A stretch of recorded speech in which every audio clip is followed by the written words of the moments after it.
right.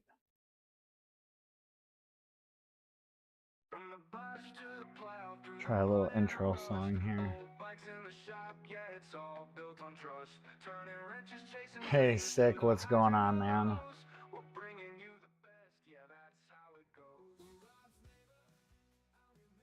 Hope everyone's having a good night. Me and Junior ran to Madison and got some Portillo's.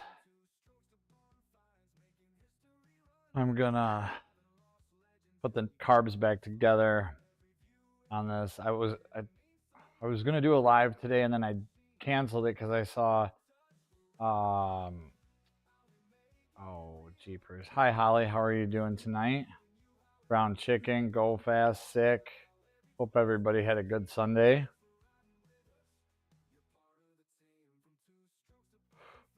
Yeah, that sucks. Sick. I know there's like a plastic gutter on the front. If you take that off, there's a transmission under there. I wonder if an arm didn't pop off or a little socket didn't break. My son counted 10 broke down cars on the way to Madison and back today. And we're bombing in a van that the exhaust is clapped, no AC. All the windows work, cruise works. 339,000 miles, not a hubcap left, rotted out. I shouldn't hoist it. It's safe to drive, but I can't get under there. Holy. Okay.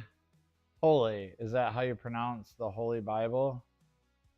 No, I just don't call people holy. And I won't. I'm sorry, but I believe that there's some sanctity to that. So, I'm sorry about that, but I'll mispronounce that forever, Holly. So, or holy skunk, like holy cow, there's a skunk there. I guess I could get that. Holy skunk. Okay, all right, I get that. I might have sounded a little pretentious there, holy skunk. I apologize.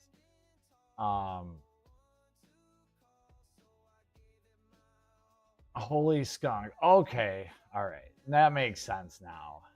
I was looking at it as like thou art thou mighty, and I'm not religious, so I don't know, but I do hold certain words to sanctity and believe that certain words should only be used in certain contexts. So, but I can say holy skunk. That's cool. I can dig that. Brown chicken, right on. Sick. Wow. Yeah, our van is so clapped, dude. What's a holy skunk?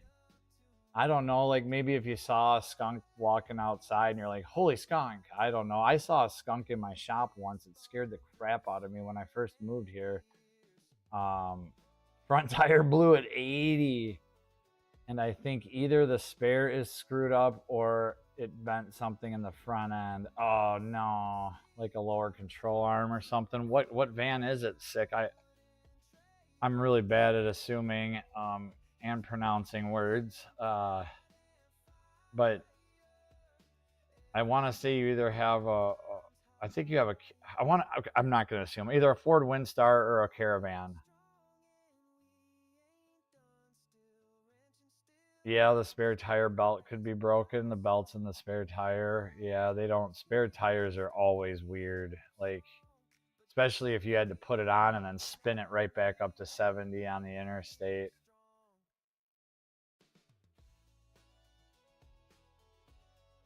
There is no earth that you could get the spare out of our van. It's if it were to have a flat, I'm calling a tow truck or a flatbed and just it's going to the yard from there. That's it. I mean, maybe to the house, but town and country, okay. A 99, okay, so that's not a bad year. You're in the good years. I bet you it's just a transmission linkage on that, Sick. They're so easy to do. I could blindfold you and walk you through it. You've got the ability to do that. Probably some weird little torque screws up by the gutter where the rain comes down on the window. Oh, they're a pain in the ass a little bit. You got to take a bit off because they're tucked back in there. But I had a Caravan that same exact year, a 99 Caravan. And same thing as a town and country, just not as nice. And Yep, super easy. It's a steel bar that's punched out and it's flattened, and then they put a round plastic socket in the end of it, like a ball and socket, and then you just get a new one and you pop it right back onto the ball, and away you go. Bada bing, bada boom. Oh, cool. At least you had a full size spare. See, I know I don't have that. I got that big old thin little spare under there. And Holly, holy skunk, if you're I hope you're still around, because I appreciate you, and you have good things to say all the time. But I just was thinking about it from a God standpoint, and I think everybody in here can attest to that. I'm not gonna, but I'll say holy skunk anyway. I overthink too much. That sucks. Sick. Took the first exit and aired up the spare. Oh, okay, cool. So you drove it with low air pressure for a little bit on the full size spare. Then went to get Sterling's bike. Oh my god. And back home, it blew right on 75 by Gainesville Harley. Okay. And you live in Gainesville, so I think you do. And so that's not that far of a drive, hopefully. Um y- Hate to drive stuff, and I feel so bad. I mean, we drove 60 miles round trip tonight, and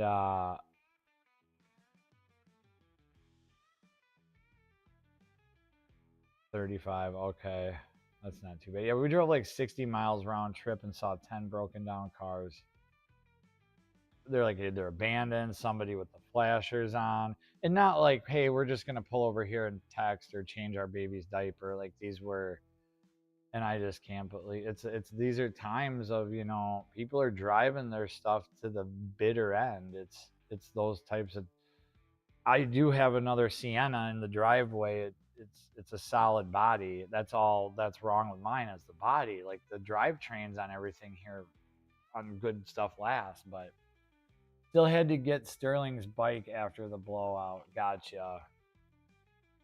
Oh, so you had to basically, yeah, what a day. Sounds like a bit of a shit show. But you had some people to help, I think, right? Or did Sterling's bike add to the. Because now you have to go back with your spare on. Fastest tire change ever in under 10 minutes. Nice.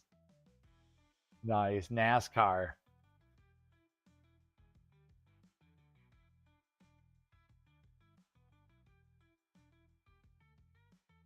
I don't know where the day went. Somebody's got their foot on the accelerator pedal, and time is going by fast.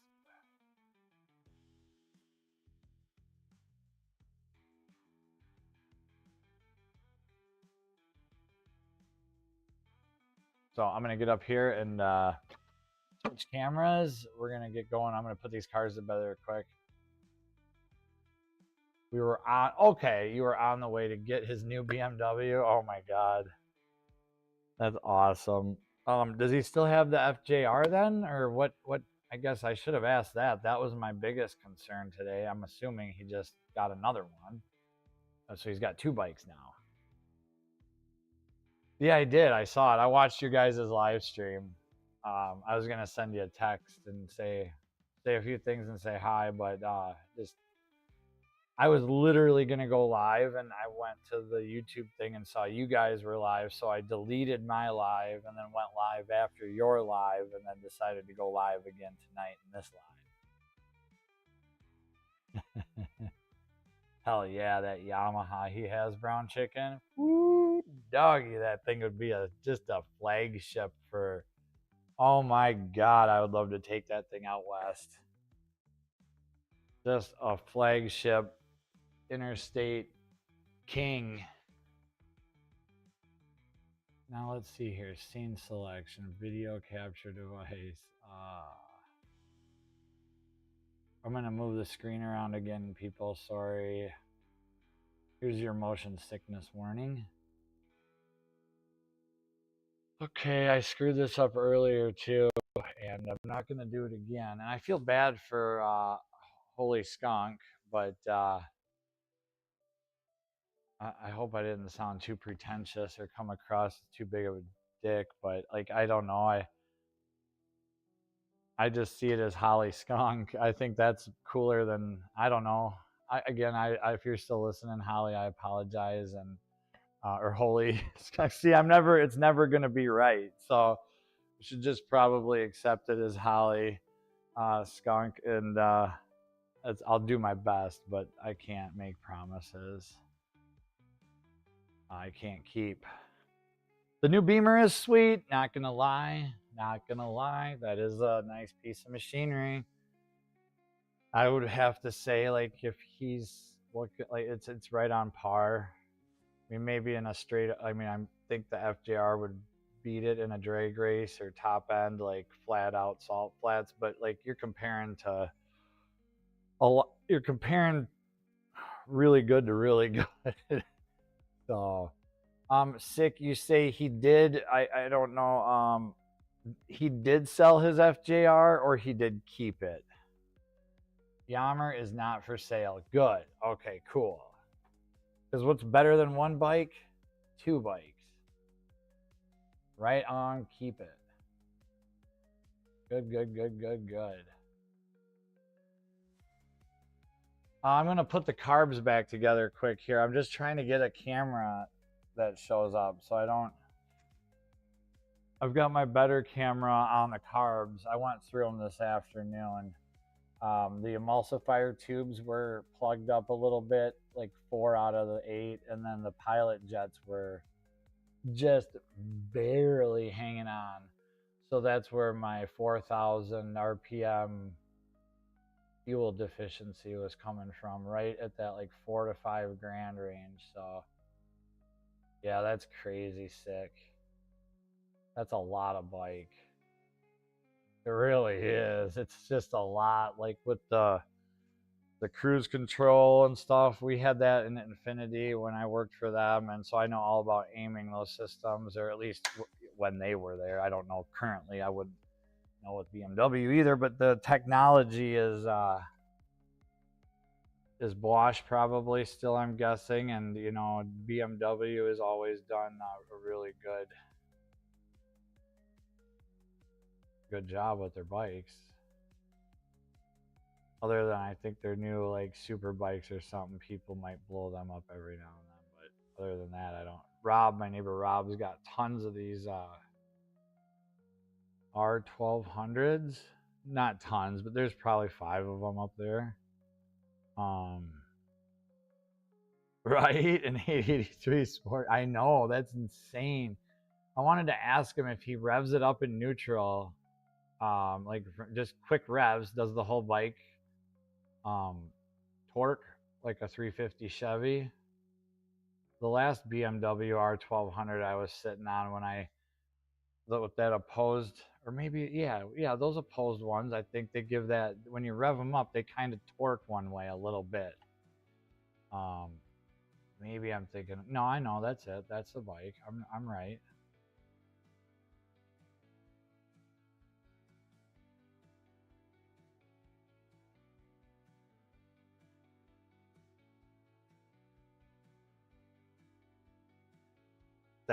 Vanessa, that's right. I laughed at that. But it sounds good.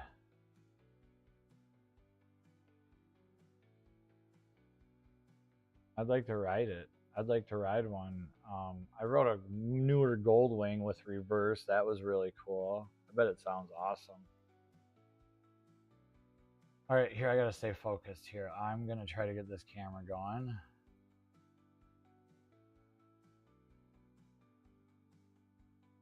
Video input. All right, here we go. Video capture. I guess we'll just try a third one. Let's see what happens.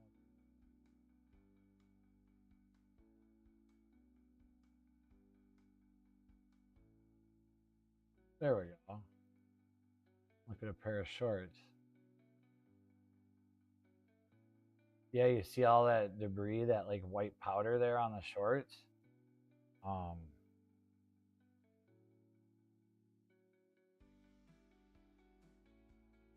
Yeah, I'm the same way, sick. Well, no, not anymore. I used to be, I guess. But now that I'm 45 and the world is a much different place than what it was years ago, I guess. And I ride everybody's stuff all the time. I'm constantly taking customers' bikes for test drives. I don't even think twice about it ever. Um, but a 20K Beamer right after the dude got it, you know, or whatever. I'm just throwing a number out there, Sterling, if you're listening. And I'm not just saying either way. Even here, I don't see a lot of 20Kers come through the door. So when one does, we get it in and get it out. Keep the liability reduced. Let me know on the background music too and the mic. Hope it's all doing good. Hope everybody out there is having a good day and a good night, and wherever you are. And glad your travels were safe. Sick. Other than that, I mean, could have been worse, but it sounds like it was relatively safe for the most part. So sucks about all the rain. Rain is never a good thing. Sorry about that noise. Picked up a paper bag. We stopped at Portillo's. Oh my God, it was so good. So good. Love Portillo's. Well, here's a bunch of paper towel. I have no idea where this came from or why it would be out here. Maybe I cooked the bacon on it or something this morning. Anyway, we're going to get rid of this so we have a cleaner surface to reassemble these on. But this, like a lot of this stuff here was in the carb. So that's been gone.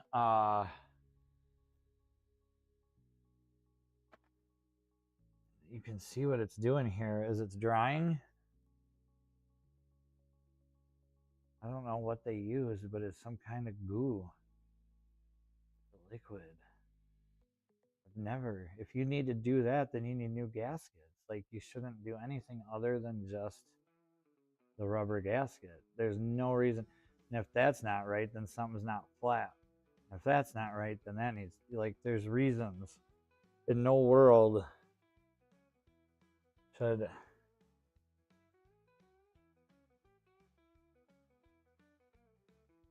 Yeah, look at that. It's just, and when it's been dry now for an hour or two, how do you think that goes with Mr. and Mrs. Pilot? Not good. Like laundry detergent. Little hairs. So I'm going to just peel these out. Hopefully gently. Clean all this crust off of here. Re-clean the bowl. And I think it'll be good to go. And we'll put the carbs back together and run it. Yeah, I mean, the goo wipes off pretty easily. But, yeah. So that was our issue. Yeah, look at that. You can't, and so our pilot jets were a little plugged this way. I can't, the camera's just not good enough to ever show that hole. But they were dirty and we got them clean. And to clean those, I like to use this. Take a piece of wire, strip it, run these through it till you get it good and clean. So it'll get all that stuff knocked off of the inside, and it won't take away from the brass because it's already weak copper. You'll just break the wire if anything. And then for the sides of the pilots and stuff, since they're smaller, I have a little broken tip drill. So it's just broke. There's no drill at all, and it's just a little piece of metal. I just will go through and push it through there. And we did that to all of these. Cleaned it out with brake fluid, or not brake fluid, but carb cleaner. And blew them all out with air really good, so they're all good to go. And I'll still double inspect. I'll still, I can't even speak tonight. I'll recheck them before we put them on there. Yeah, this was just not necessary or whatever. This like almost like a Loctite. I don't know if you can. I'll pull it apart slow because I'm not gonna. They'll be reusable. I don't understand. I don't understand. Here's the other side. So just to see that, you can see that there. Look at that.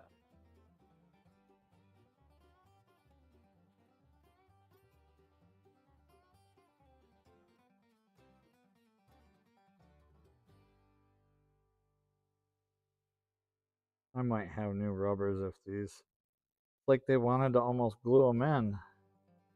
But we're just going to work that slowly and try not to sever the gasket.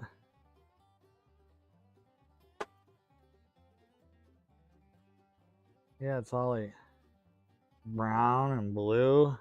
That's what happens when ethanol, fuel stabilizers. Look at that. And not bad, because it doesn't matter out here, but whatever's out here is generally always going to be in here.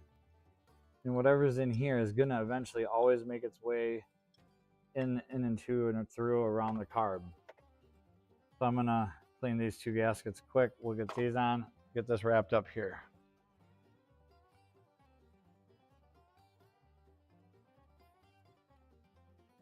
Oh boy, Charlene Medrano. Watching here, Rob. Hello, Charlene. Good to see you this evening. Thank you for saying hi. He wants the Dr. Jekyll, Mr. Hyde exhaust. It's pricey. Yes. I bet it is. And I bet it sounds wicked with the twin. 1600 or 8, whatever. Just it's a big twin. Pick a number. Thank you, Brown Chicken. That's awfully nice of you. Hope everybody's doing good. Hopefully you had a good day, Charlene. I hope I'm saying that right. I've already been, let's see here. Oh, I can't do anything from OBS, and I just clicked on your name, so if something happened, I apologize. I'll come over here. And then if I look at your channel, I might be able to pronounce it better. Holy cow, you have a lot of subs. Awesome job. Charlene. You guys will let me know if I'm saying it wrong, but either way, I really appreciate you spending your time here and stopping by and saying hi. Very, very cool. And yeah, an 1800 sick. That's what I thought. That's what I thought. That's a really nice bike. Good for him. Good for him.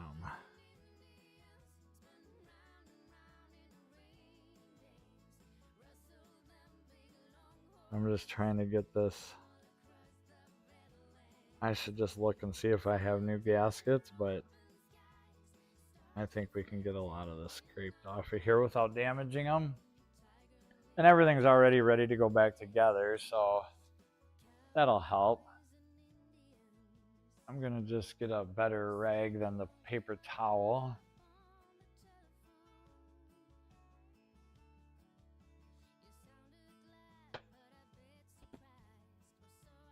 Yeah, the music is a little bit of an eclectic group of music this evening, so you'll have to just let me know. And two, I don't know how bad the background music is, if it is bad or not bad, or too loud, or you can't even hear it.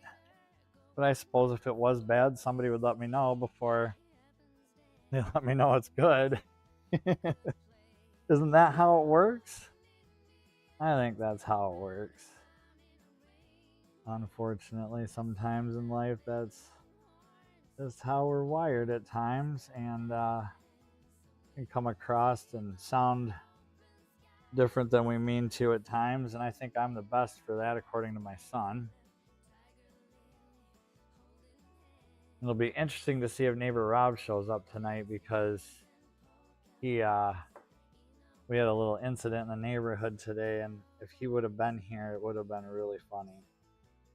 So an incident that hasn't occurred in a long time. And I guess one could call it a noise complaint. But it was a non, the law didn't come. We'll just say the neighbors verbally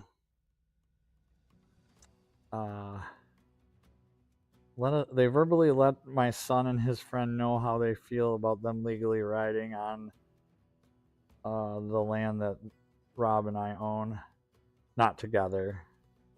Separately, as he happens to be my neighbor and cool. So it was really weird. But I thought, man, if Rob was home, he's got like 3 chainsaws with no exhaust and stinger tips for his 2 strokes, and we could really get noisy if that's where we want to go. We had one neighbor actually move out because it wasn't just me, it was the other neighbors. Rob has 2 kids that are now grown. We all rode with them. My other neighbor Wayne has 2 kids that are now grown. We all rode for years around here. That's like a lot of these trails and stuff got made. And yeah, they would call constantly, and the police would come out, and they'd be like, yeah, we can't do anything. There's nothing we can do. You're in the country. There's no laws, or like, this is legal. Their noise is normal. It's not excessive. Helmets are being used. Precautions are taken. See you later. Quit wasting our time. And so they would, but then it's funny as shit. They moved out, and then guess who moved in? A DNR warden. Yup. And guess how many issues we had with him? None. Ever. Oh, I guess one time he found a box full of empty beer cans down the road, and somehow the neighbor kid's buddy ended up throwing a bunch of empties in a box that the neighbor kid had gotten in the mail. And yeah, so it was a big, other than that though, no, he was the best neighbor you could ever ask for because he was the law. And DNRs, you don't mess with them. They've got more power than anybody here in Wisconsin. I don't know about other states, but here in Wisconsin, the DNR trumps everybody. And yeah, he was awesome. Hope he's doing good. And then he moved away, and the new neighbors that live there now are really good people as well. No issues that way either. So he's got a Ford Focus, and he put the motor in the rear and made it a rear-wheel drive Ford Focus. Hey, Ray, good to see you, man. Hope you're doing good. We're doing some carburetor work here. I just got the rubbers cleaned up. We're going to clean up the bowl a little bit and put these back together, and this thing is going to run really, really good. Really good when you don't have a bunch of silicone and goo plugging up these tiny little holes that need to emulsify and meter fuel at different speeds and RPMs and intake pressures and vacuums. There's so much stuff that goes on. And some of this goo or whatever these people used as a gasket here, not as a gasket, almost just to like hold the gasket in place, which I never have found really necessary. If it doesn't fit right, like, get one that does. Or if you're in a pinch, I get it, but like, if something's not right, it's just not right. And that's just pretty much it.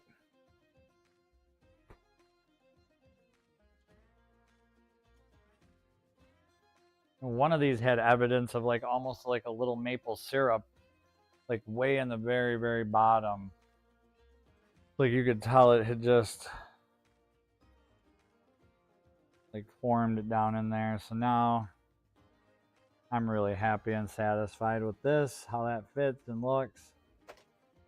We'll clean this one up real quick here.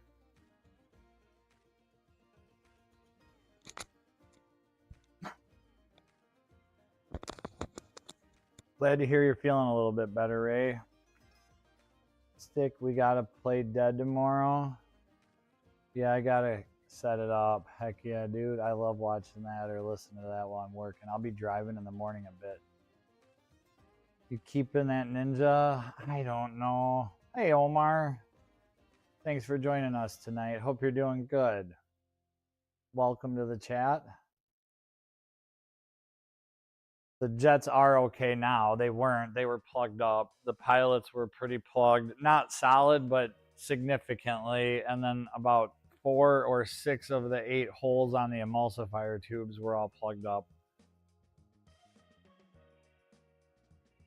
Which would explain why it idles great and it runs really good wide open, but starves at certain times throughout the mid. And like I said, they use this sticky silicone to put these rubber gaskets in, and there's a little bit of it got over the edge of the float bowl into the carburetor, and that's all it takes.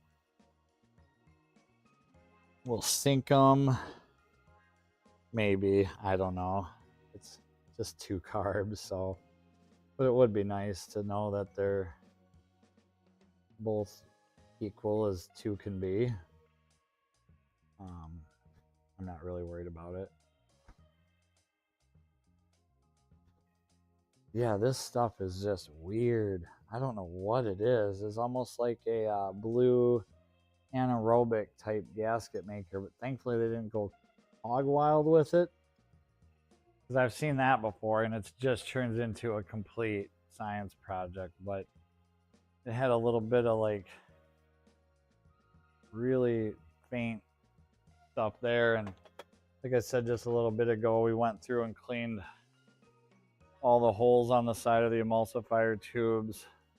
Obviously the main jets are good, and then went through the pilots, cleaned out the pilots. They were really plugged this way, and they're super tiny pilots. I mean, it's just a 250, but they're looking good now. I'm just going to double check this one since I'm looking at them.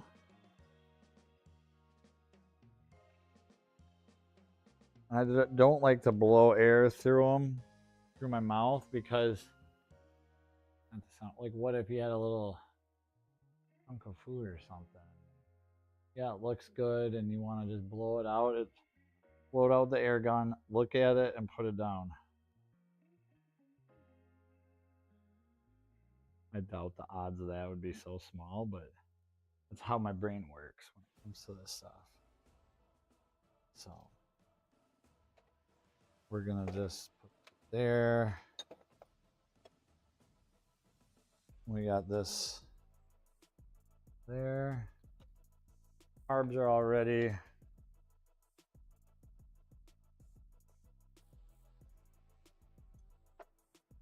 I didn't do a full carbondectomy.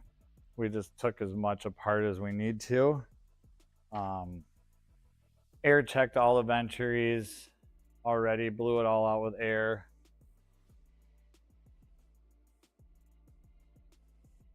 I do want to I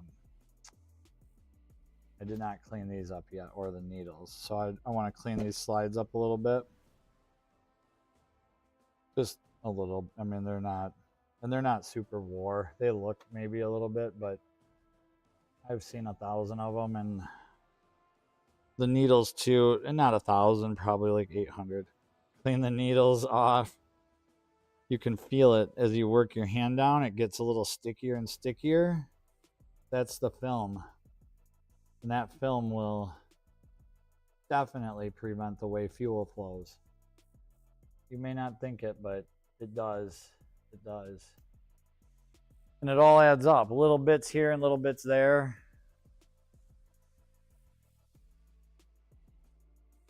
Yeah, I know. Oh, ever or anything really, like other than just a gasket and or you know an intended gasket is how I look at it.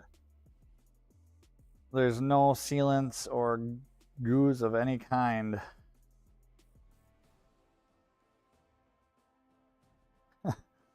I just saw your text, Eric. I appreciate that. No, that's good for now. We'll see how things go, but no, I appreciate that. Sick. Ray, yeah, I know. I've never ever understood that because the reaction it has once it's inside that bowl and fuel is present, they're not made. Or like, what's the other one that's funny? I hear like oxygen sensor safe. Um, maybe not that a gasket. There's gimmicks all across, but I mean honestly, like you want to just I just was thinking about this and I saw this, but like you go back to this time here, 1947. These were all cork and paper. Maybe a little bit of some kind of cool copperthon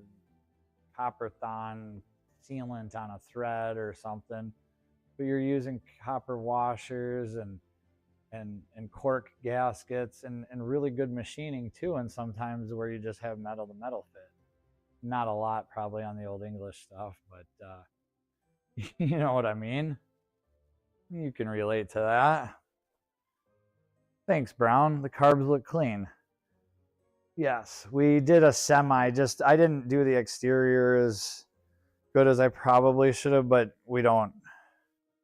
I'm focused on the inside, and just like all of us, it's not how we look on the outside. It's how it works on the inside, and that's what matters the most.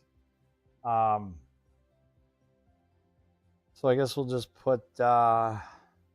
I've got everything cleaned up to put the float bowls back on. And then we can do the needles and stuff on the top. So we'll just, I'm going to double check these.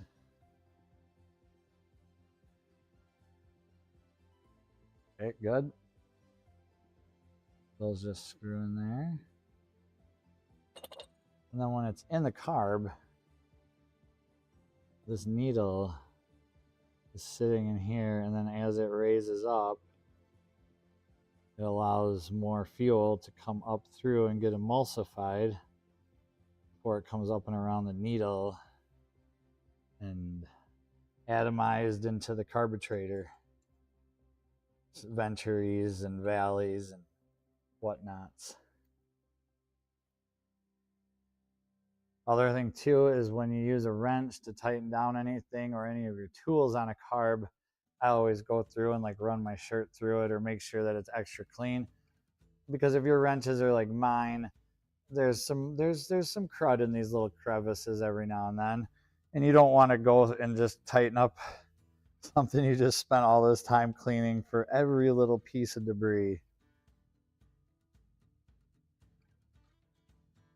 We just did that, and that's good. Click. The old torque wrench is dialed in. Click. There we go. Do our pilots. It's gonna triple check. They just drop down in there. Bye-bye. Double check, triple check this one.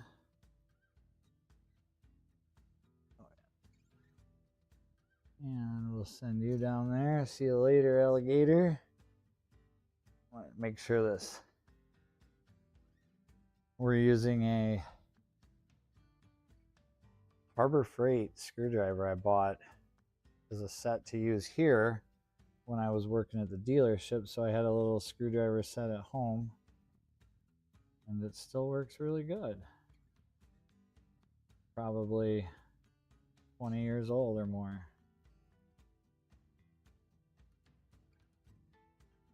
There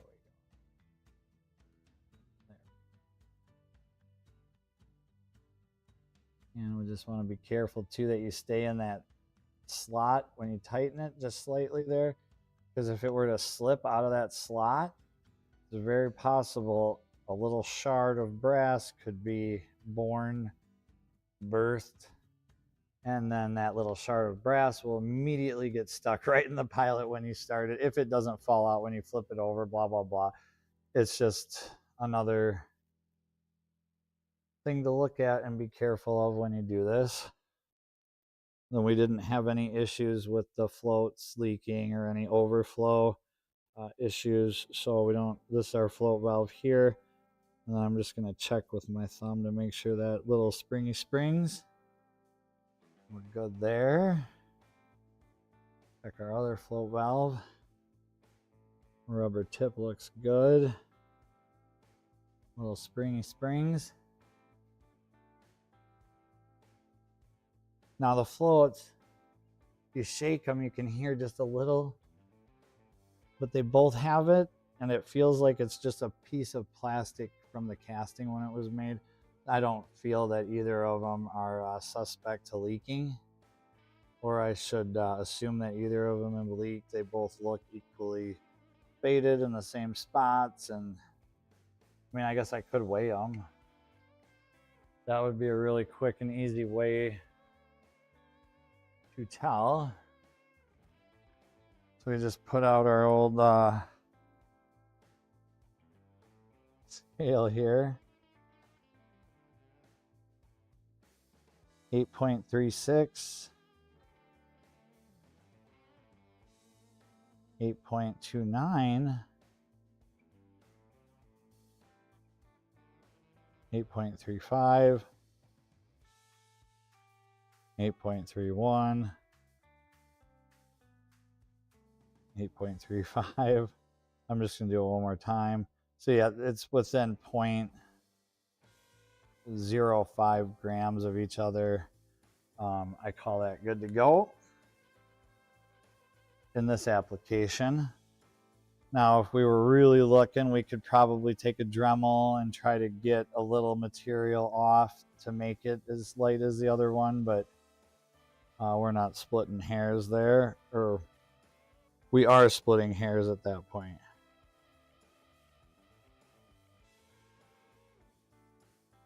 I also want to make sure there's no film or crusties on the floats. Make sure they're clean. Put our little valve on there, and then we're just gonna, I don't know what I'm gonna do. We're just gonna send it and see what happens. There it goes. It went there. A lot of times that's like it's ready to fall off the tab, but we can, it's a 50-50 shot. This one here, if you look, see that like little bit of residue? I'm gonna get that cleaned off. That's too much.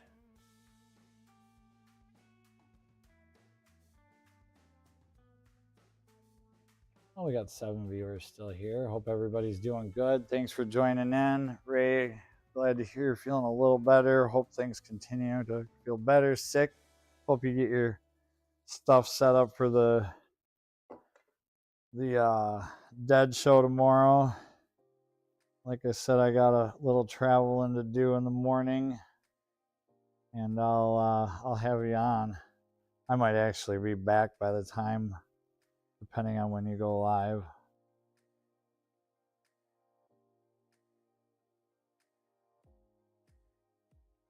Cool. That cleaned up a lot better looking. Almost looks just like that one. I just a little bit goes, you mix that residue with fuels and science happens really quick. So usually I'll hold my finger on that tab, just gently set the valve down in there. If it's in there, chances are it'll stay on the tab. Normally, if I didn't have a camera, I would be flipping and flopping it all over. We got our little float fulcrum pivot pin.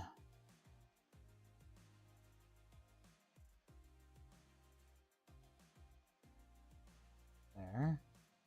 And then you want to get a ball peen hammer and just wail on. No, I'm kidding. But you wonder sometimes, I see these things come in and it's like, how did these people get this in without breaking the tabs? Or you can see it's been pressed and beat and pried on. Once one of these tabs are broke, it's a whole new nightmare. I'm going to flip it over and just look at the floats. Make sure they come up and the spring touches. Everything looks good. And we could check float height,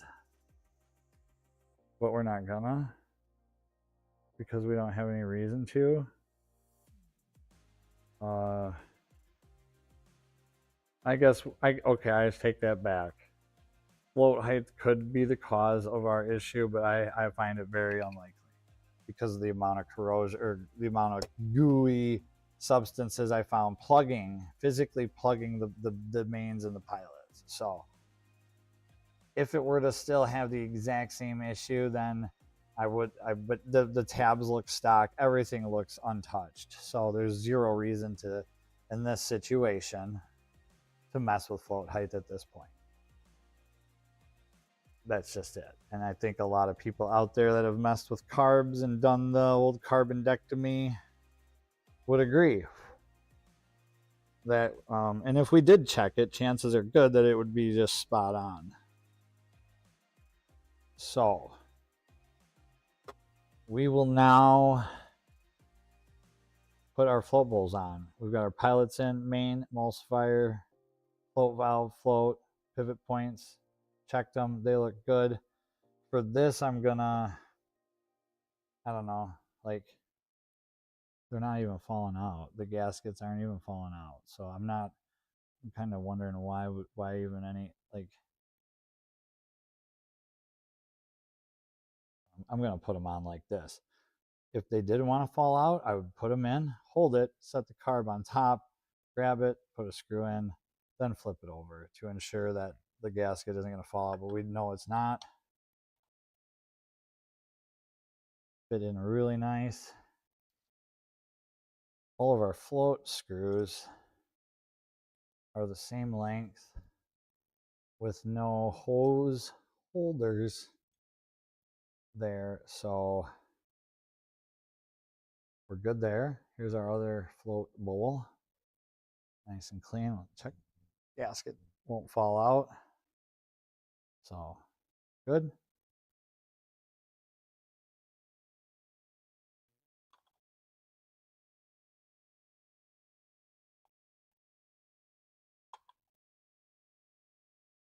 That feels. Oop, popped up. Just to double check to show everybody it's fine. Japanese just sure build stuff to an amazing, it's just the best stuff.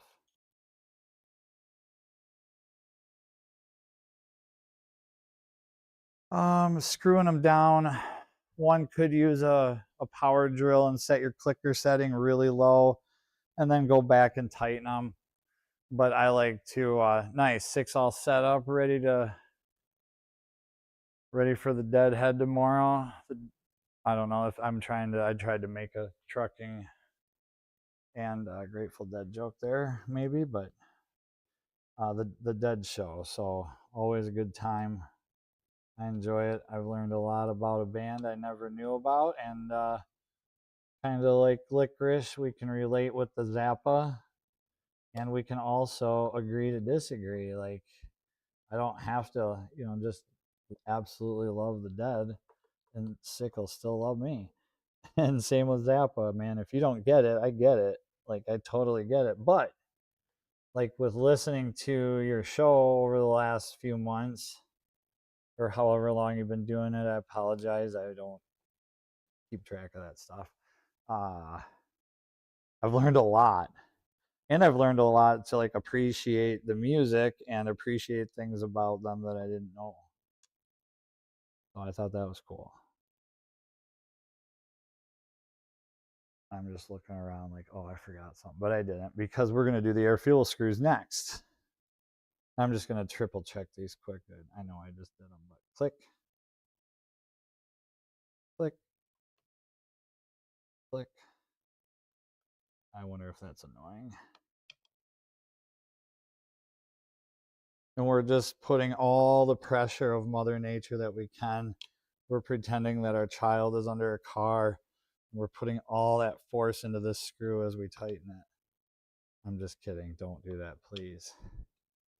Because it's how I feel that some of them come in. And you can tell they've been messed with. They're half rounded off.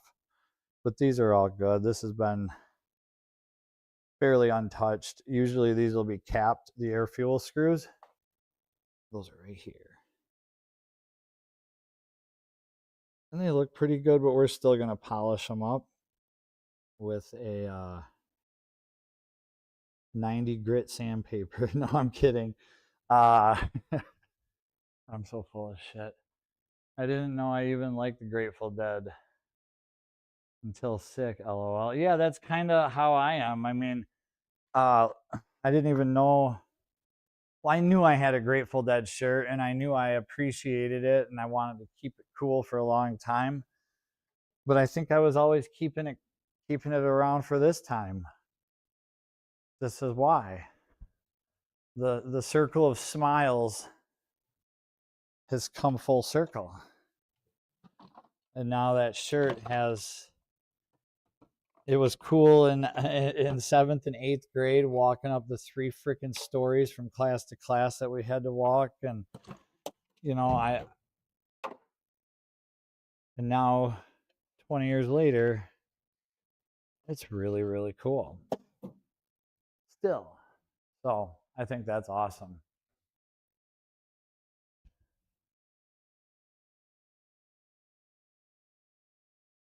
Yeah, the Grateful Dead are fun. And I don't know, I shouldn't say hate. I hate the word hate. But I dislike the word culty as well. Because I mean, a cult never has, in my eyes, good connotations after it. So I like to say they have a dedicated following, just like Zappa. Going to the concert with my 12-year-old son here a couple months ago, we were definitely the 2 youngest Chads in the whole place. Like there was nobody else there younger than 12, and I certainly was still at the very bottom. And me and Dweezil, I think Dweezil's even like 50 now. So uh, yeah, the rest was just a sea of my parents' age, but still the music. There was a handful of younger guys and gals, I guess, but it was really, really good to see that. It was really good to see a group of people like that.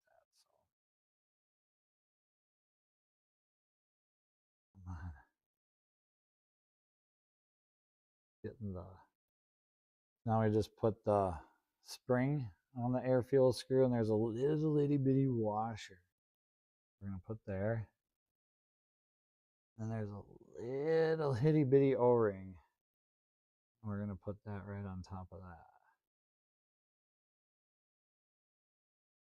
And then for these, I do hold the carbs up, put them in because I don't want the O-ring falling off and getting discombobulated as it goes up. So I'm just gonna gently slide it up, start a couple threads.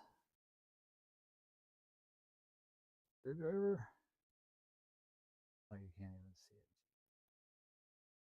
Here we are. We're just gonna go until bottoms out, and then you want to go like 6 more turns. No, I'm just kidding. Don't do that. I'd love to do a video. This is how you put together a carb really wrong. And when you feel it start, like you don't want to bottom it out hard at all, or you'll break that little needle off in it. You can even see them sometimes come up through.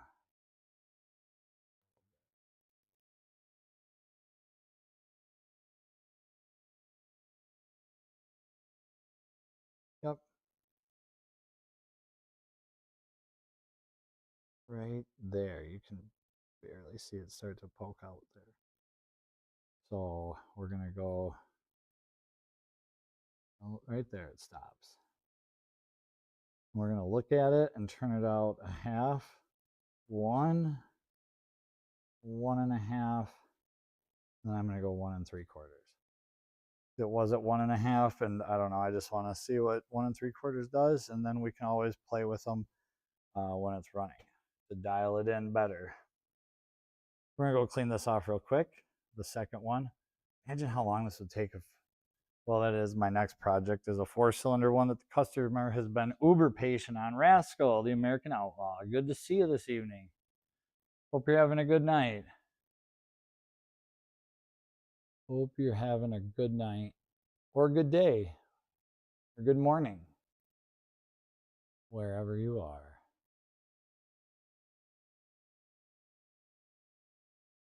I'm checking out your channel. That's cool. Where are you at? That June thunderstorm looks pretty Midwestern. TX 500. Very cool. I like it. I like it. Thank you for your service. Living life to its fullest and recording the journey. Husband, father, Christian. Amen, brother. Thank you again for your service, man. And to anyone else in the chat who has served, I give you my utmost respect and gratitude.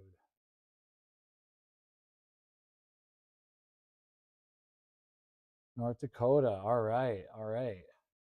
We got Crystal Miller, subscriber out that way too. She might be south, but I'm pretty sure she's north. I'm pretty sure she's north. I'm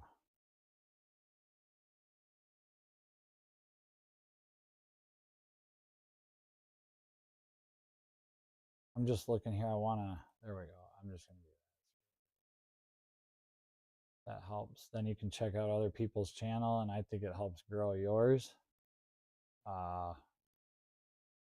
Let me know if that's okay to do. I hope that is. You seem like a really good dude, and we want to always have good people on our team. So welcome. We're going through these carbs here, just about ready to flip it over and put the CV slides back in. I've got this one last air fuel screw I just wanted to polish up a tad. What a long day. What did we do today? Where did it go? I made the kids breakfast. My son had a friend over last night. I walked 80,000 feet between my house and the yard out there. I ran the extension cord, and then I ran the LAN cable, and then I came and got the modem, and then I came and got my computer and a monitor and a keyboard, and then I forgot 8 other things, so I had to come back 15 other times.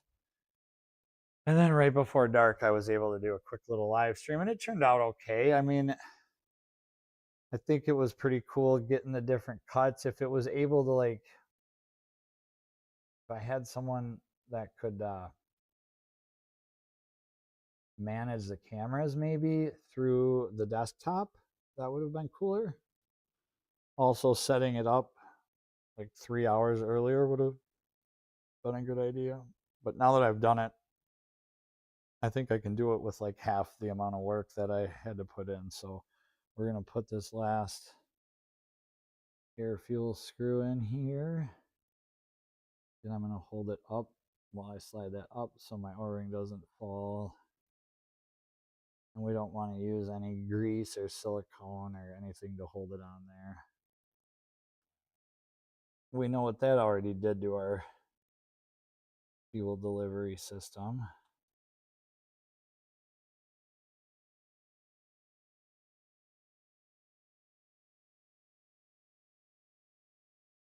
And then, like I said, go till it bottoms out. And then get a pry bar and go. No, so half, 1, 1.5, 2, I'm going to go 1 3/4. And honestly, though, I don't know if I like the way that felt. That's bottom. Okay, let's see here. Half, 1, 1.5, 1 3/4. Okay, I like that. That felt okay. All right, so now we'll do the top endectomy. And in order to do that, we need to put these in. These also have like a weird, you can almost start to see it on my fingers. It's like that, a weird, not RTV silicone, but I don't know. I'm sure Go Fast is in the chat thinking he knows what it is. I need to do this on my Mikuni carbs. Surprised they look shiny and clean for 51 years old, LOL. Yes, the Mikuni, just I've been finding out the more I do this and the more bikes I see, the variety. The Japanese just had really good metallurgy back then. And, this is a 2004, so it's 20 some years old and not 51. But like even these little AT1s and the CT and all the DTs out in the truck we got to look at yet. And I don't know if we have any of those Yamaha 500s. I wonder if Rob might have one or two up there. I'll have to ask him because not a lot of 4-strokes, mostly 2-strokes in the house here. But not here, but there or here. It just depends. Everywhere. 2-strokes everywhere. But what I'm getting at is that the metallurgy is amazing, and they sure did a good job through all the years.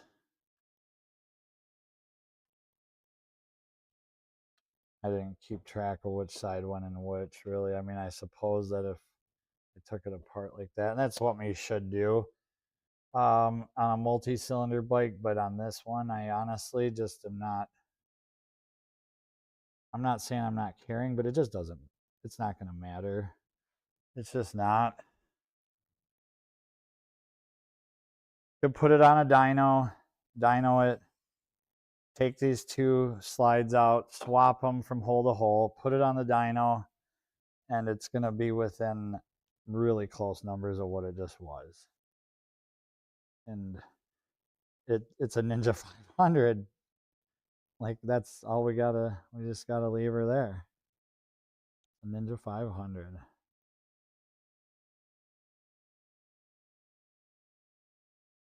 Oh, that's awesome, Rascal. I hope it can bring you Valley in some form. That's awesome.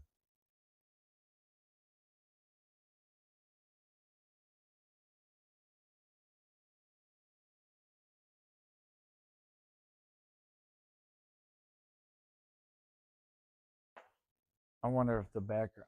So you'll have to let me know, Chad, on the background music. Is it something? Oh, here's Oscar the Outlaw by Roy Edwin Williams. I paid for this, but I still want to give him credit where credit's due.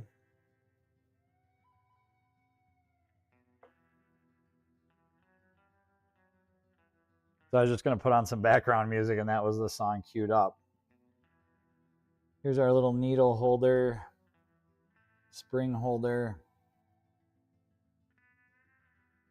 Like I said, the needles have this little spacer under them, which N36N. I mean, this is all stock. I'm sure that I would assume that's stock, even if it's not and someone put that under there to shim it. I don't think that's going to affect it much, but you can see a hint of, oh yeah, you can see it right there. It's like a little corroded, and it's not corrosion, but it looks like it almost. Yeah, that's. And when you run your finger across it, you can feel resistance. So if you were fuel and you wanted to travel over this metal object really nice and smooth, it's not our problem, but it's definitely a dirty needle will create. Everybody wants to have a clean needle. I hate needles. I'm getting lightheaded talking about them. We got to stop. I can't do the needles. I have what you call ropes for veins. And the last time I went to get my blood taken for just a general checkup or whatever, to check numbers and stuff or whatever they do, I literally have ropes. Like, vain people look at my arms and they're like, oh, you're a treat. But this lady just butchered me. Just butchered me. I couldn't use my arm for like a long time. I don't know. I'm not a nurse or a doctor, but those look like some really good ones to just grab into. But I think she went into, this was all purple, black and blue for like a week. It hurt so bad. She was digging around forever. It's like, just take it out and put it in a different one. There's one right there. There's like, here, like, there's more. Just here, use this arm. It was brutal. So that's that. I can deal with this though, because there's no pain here. We're just gonna set this down through there, let it fall gently. Put our plastic cap in. Now these can be a little goofy. Oh, I just tried to seat it. Yeah,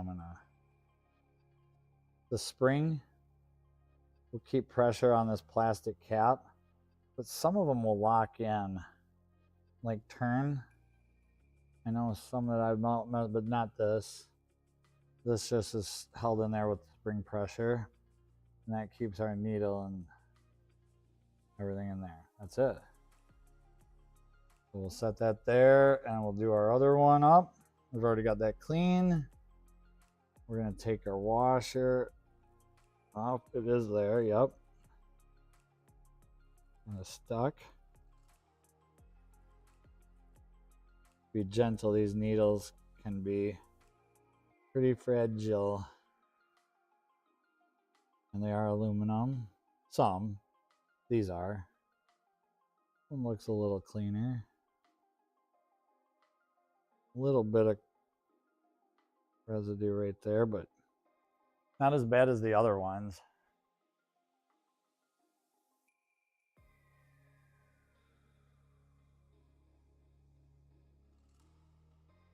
Background music is cool on live streams, especially when you're focusing on something and there's dead air when you're not talking. Exactly. Cool. Thank you. I agree.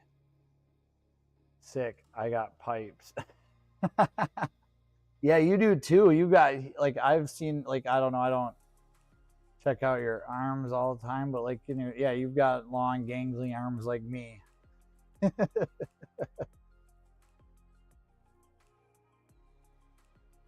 Exactly. Pipes. What did I call them earlier?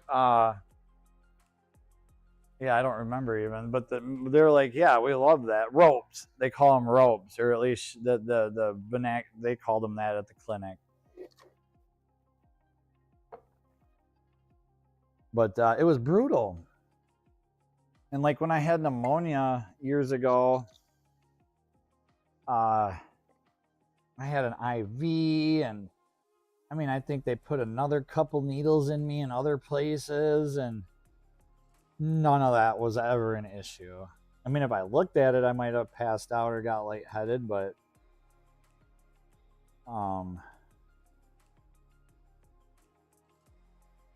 I guess when nature calls, you step up and do what you got. You know, props to you too for being an EMT, and all the EMTs, anybody that can deal with helping other people in the time of need.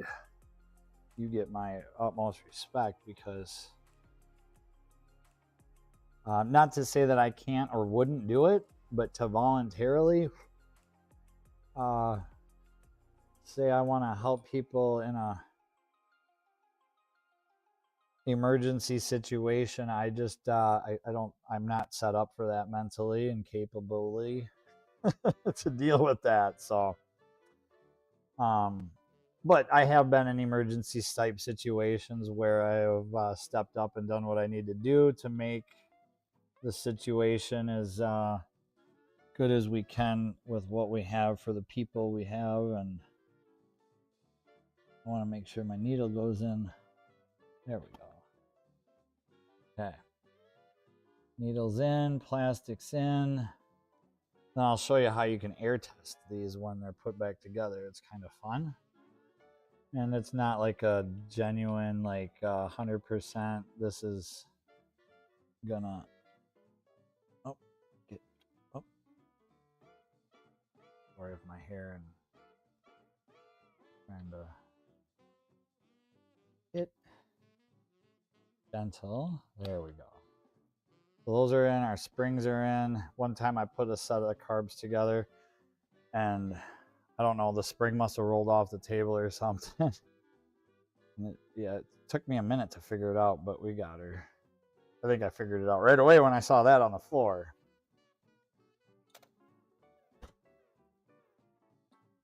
And you just want to make sure that this little dingus here gets lined up with your spring. And it's a feel thing. You can feel and then see it too. Hold that nice and gentle because the spring will pop that plastic back up and make your CV rubber diaphragm become discombobulated, possibly.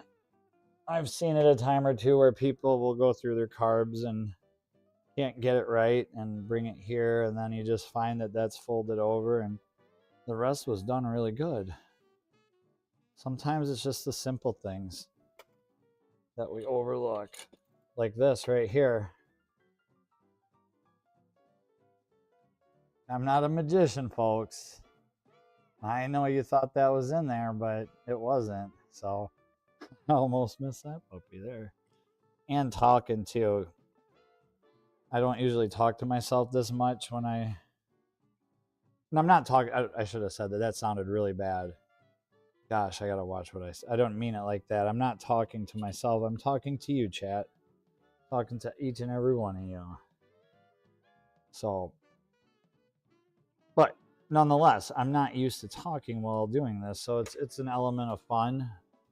And it also brings a little bit of forgetfulness. But that's okay, because we got it on video. You can always go back, check it out. And this has the little bracket for our choke cable. So I'm going to leave that screw out, but I don't know where that one went at the moment.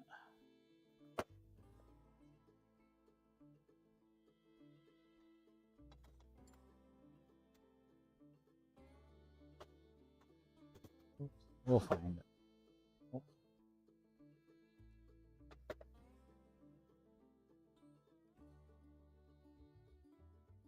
Well, maybe we'll find it. Very possible. It grew legs and walked away. Oh, I bet you it's in these shorts. Yep, just fell out right there. It was in these where I took it apart. So put that one there.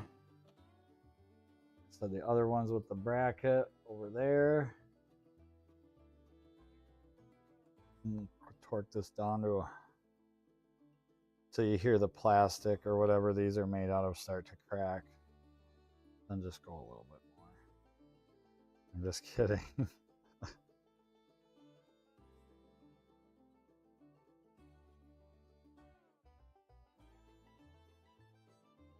Yeah.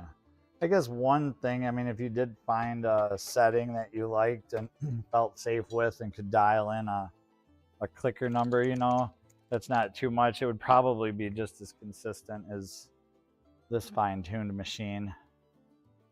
So there. Now I'm going to hook up the air hose. I'm going to mute my mic and I'm going to blow air gently over this passage. And as I do that, this should lift up, stimulating carburation.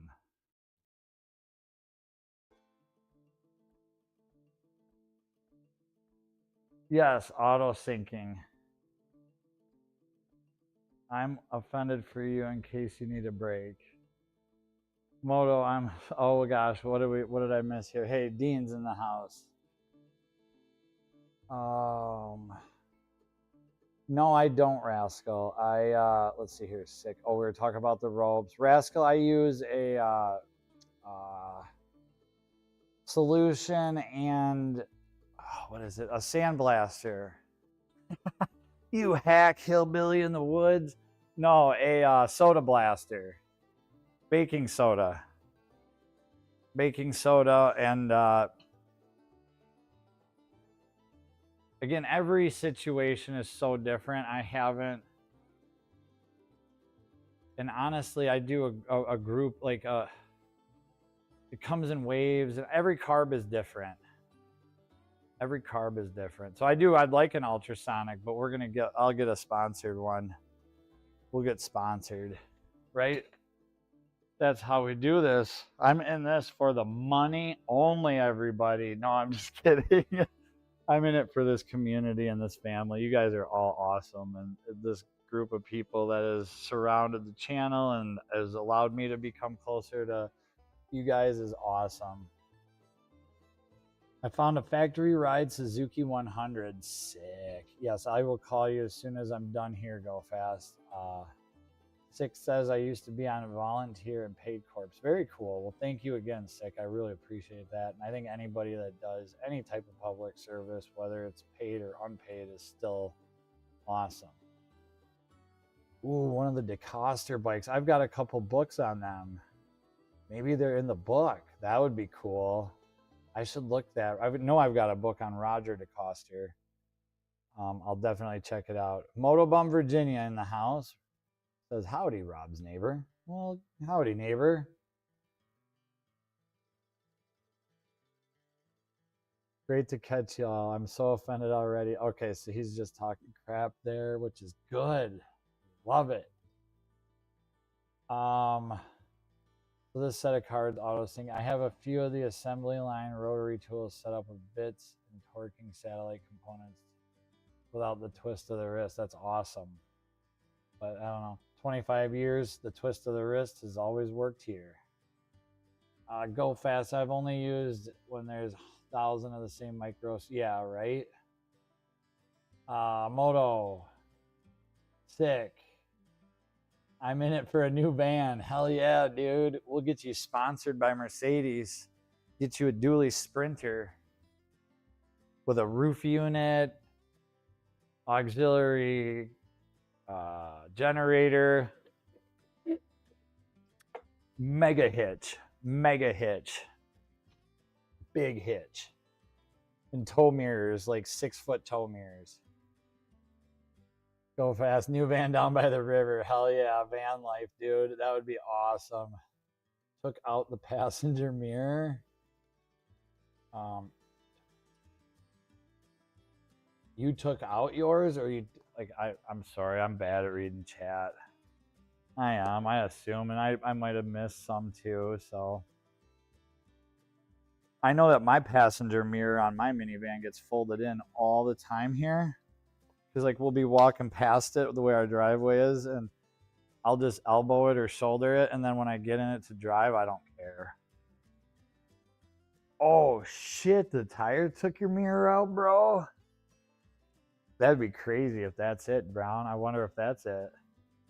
Van life with custom bowl attached to an exhaust pipe out the top. LOL. That's awesome. Heck yeah. That is cool. Okay, so I'm going to do the mic here. Chechnya and Chong all the way. I'm waiting for the youth moto posters to stop wrecking the local tracks and sell off those sprinters in droves. We'll start donating them to the new old guys crowd. There you go. My neighbor Rob has 4 sprinters. I think 3 of them, if not 3, 4, and 2 of them are out of service, I believe. One is a donor for Windows, and then I use it for storage. I never kind of asked him. I just started putting stuff in it. Like, hey, Rob, you might want this. Oh, yeah, that's fine. So it's a community storage bin. It's if you need it and it's in there, you can have it.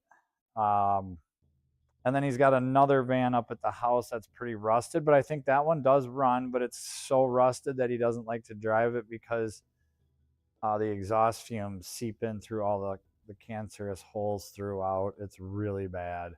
And then it used to be a parts delivery van. So Rob or somebody cut the P, so it says farts delivery van. And it's said it forever. He's owned it forever. It's hilarious. I love it. But now the one he drives is a big one. Might even be a dually. I don't think it's a dually. It might be.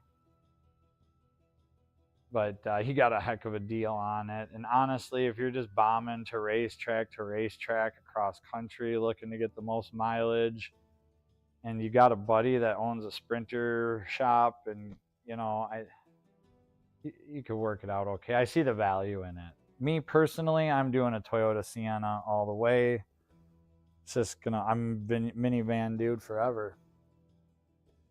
Go fast. Mine still gets used by one of the Yamaha privateer guys, still being borrowed for about 4 years now. Pretty sure it's his. That's cool. Yeah, I'd take a van any day. I'm hoping that my new one shows up soon. I do have a new van coming, but I should quit talking about it because it's never going to come because I'm excited and it's just not showing up. So don't worry, I haven't paid for it. I haven't signed anything. But there's a flower shop that went out of business, and they're using it until they get everything moved and done and put away, and then they will. Then we're gonna work out a deal. And the van I currently drive is their old flower delivery van, and they gave it to me with, well, not gave it, but I bought it from them. Pretty much gave it to me. Bought it from them with 186,000 miles. 186,000 miles. God, I wish I could take my camera outside and just sit in this thing and show you guys, because it is almost at 386,000 miles. So in the last 6, 7, 8 years, whatever, I've put 200,000 miles on this van and done nothing but tires and brakes. I held it all the way off the rev limiter the other day. I was so pissed off. I was in first gear or second or something, and I was just, there's nobody around. It's not like I was road raging and other people were in danger. But I was pissed, and I just held it floored. And it just bounced off the rev limiter at 6,500. And I realized, well, it's in third. That's why it's not going to shift. So then I shifted it. Like, I'm not nice. I don't change the oil ever. I looked at my son today when all these cars were broke down, and I said, I don't remember the last time I changed oil, buddy. Maybe we should do that this year. It's at least 10, 15, 20,000 mile intervals, but I don't care because I got another one in the yard, and this one's really, really bad. Like, it's clapped, but it won't die. And it still gets 20 some miles to the gallon. And I delivered a moped with it yesterday, and I took my trash to the dump in it, and I pulled a tree down with it. And I'm going to pull a truck in the shop with it. And what value can you get out of a vehicle for a couple $1,000 bucks, like, and get 200,000 miles out of it? I did put an alternator in it. I put a $186 alternator in it. That's it. I've never done a timing belt. If it breaks and whatever, then we just get in the other one that we've got sitting here. So I just can't get enough of these Sienna vans. Parts deliveries. Yeah, I don't know. You have to ask Rob. Rob's good at delivering that, man. It's so funny. I got a regular Ford shop van from a flower delivery place. Yeah, exactly. And think about it. Do you guys know anybody that works at a flower shop that loves to beat the shit out of vehicles? Like, no, that's rental places, that's pizza delivery people, that's maybe other fast, I don't know, Uber and that stuff. I've lived out in the country for too long. I don't know about any of that. But I know some flower delivery people, and they are very kind, quaint, delicate, gentle folk. And this van and the other van, they're just babied all the time, and they were well maintained at the Toyota dealer in Madison, because it's a write-off with the company, and it's insurance to keep them well maintained and blah, blah, blah. So, yeah, it'd be cool if they gave you a couple $100 of the special flower with it. Go fast, eh? Hey, get some of those flowers with that. I'm going to mute the mic here for a second and blow these and just see how our CVs respond.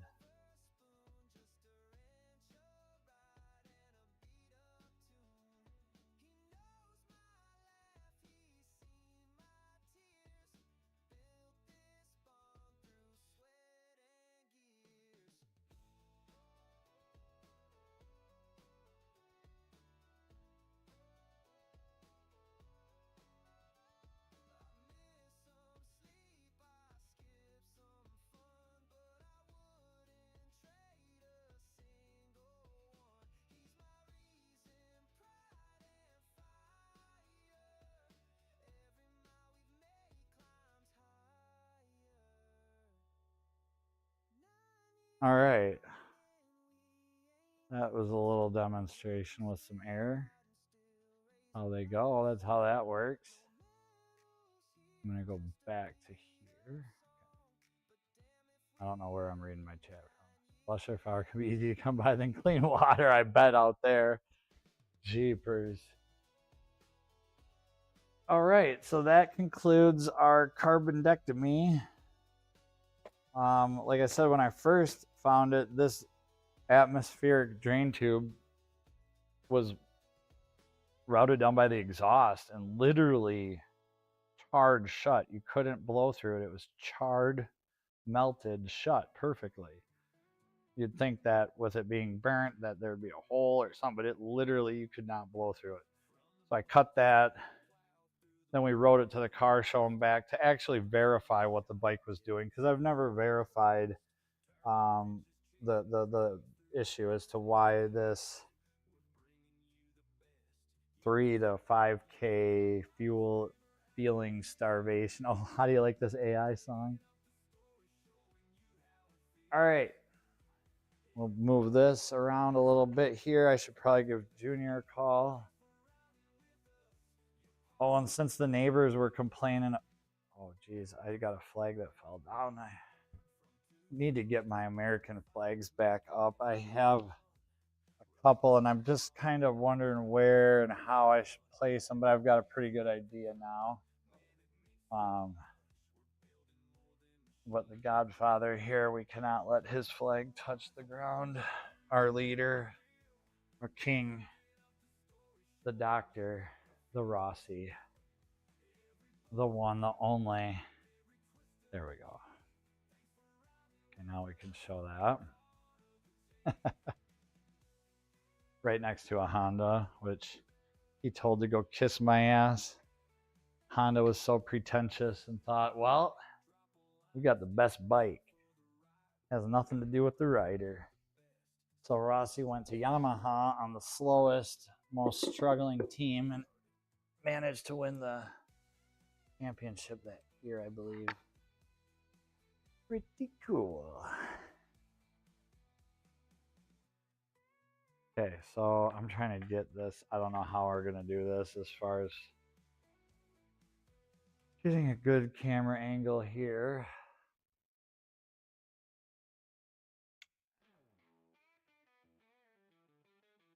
I wonder. Old Yeller went down today and got a piece of gunk stuck in the float valve. So now when you turn the gas on, the carb overflows. I let my son's friend ride it, and he went over one of our bigger jumps too slow and just tipped it over gently. And I don't have a fuel filter on it right now, and I know that's what happened, is just some debris got lodged in there. And it runs and ran fine, but it was really boiling over. So not boiling, but running over. So I was going to do that carb today, but I thought prioritizing this Ninja, getting it up and running really good, will help me determine what we're going to do with it, because Brown Chicken asked that, and I never answered. So I don't know what I'm going to do with it.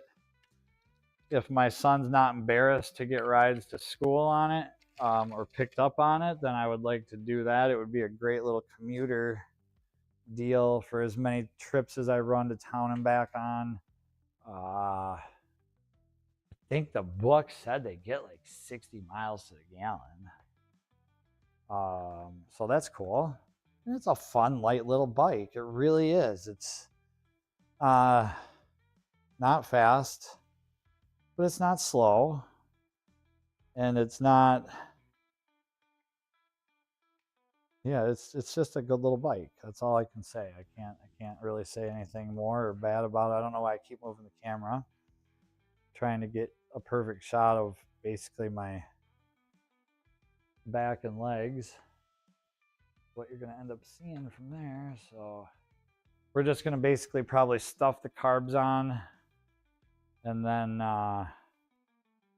call it a night, depending on how active the chat stays.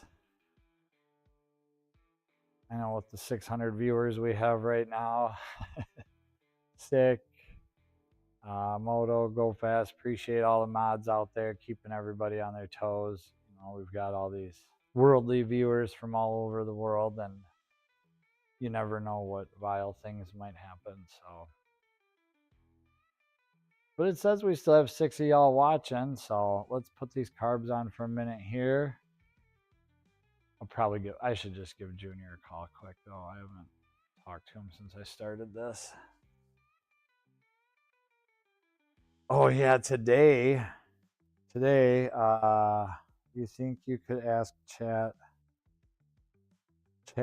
about so my son wants me to call a customer that I have and ask them if I can rent their four-wheeler, their 450 race quad, for my 12-year-old son to take to his friend's house. And I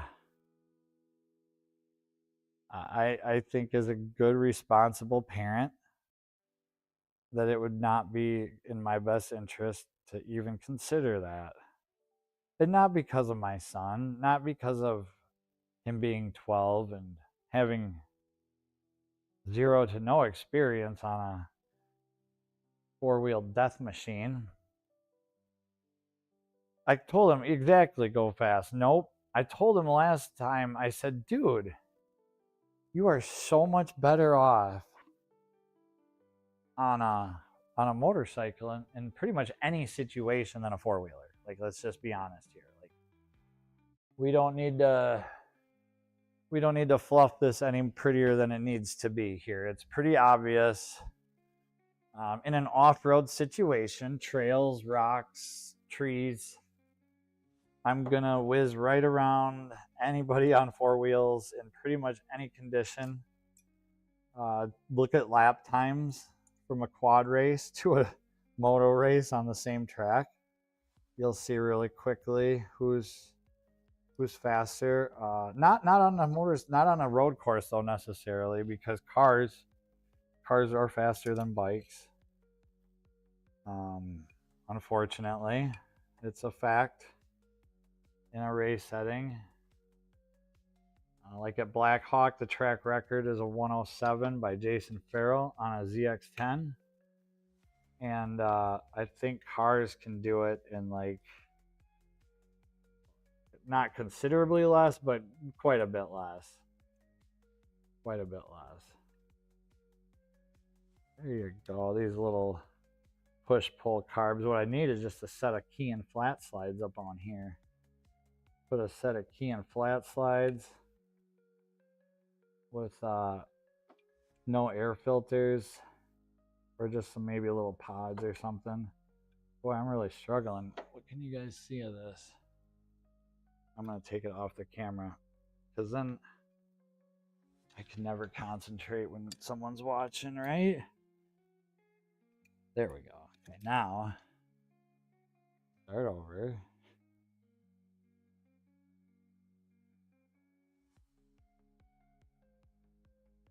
Okay, so this is our pole. Or this is our pole. That's our pole. One here. The lighting isn't very good. I don't know if that's because we're putting this one in here, and I'm sorry everybody, you can't see anything. Oh, that's the wrong one.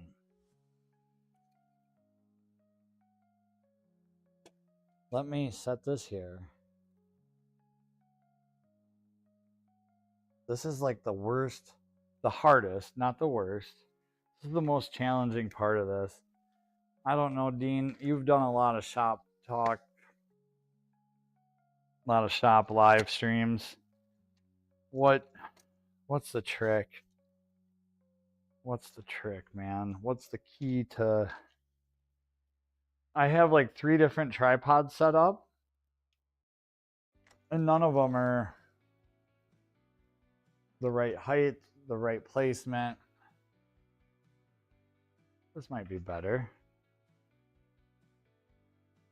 And you can actually see me struggle, just as you hopefully wouldn't. Good night, Dean. Have a good one, bro. Thanks for checking in and saying hi.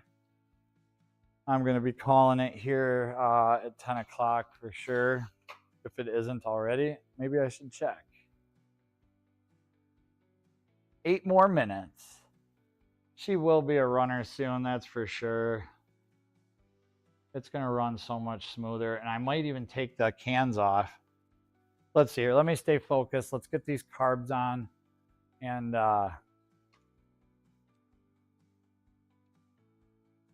what I'd like to do is take the cans off and start it up here tonight yet with no exhaust. And just these little bitty straight pipes. Since the neighbors had a little conniption about the boys riding at 10 a.m. I mean, I could have let them shoot 22s. We can always get out the boomsticks if there's a noise problem. I mean, jeepers, right? So I gotta feel these cables and see. I should just leave the one off. Okay, that's why.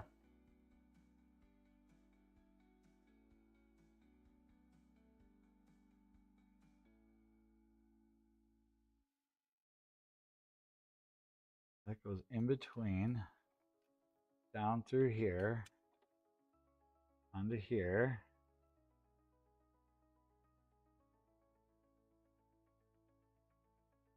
Through. Oh, you little booger. Gotta go right there.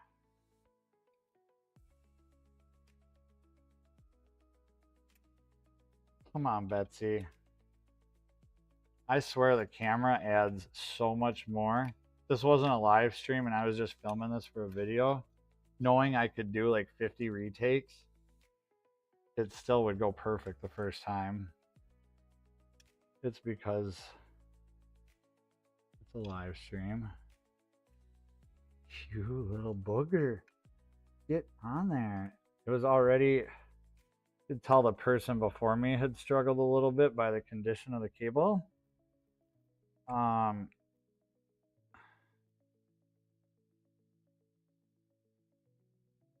There. Not seated like it should be. If these aren't in just right, it's got to be just right. There's no other way.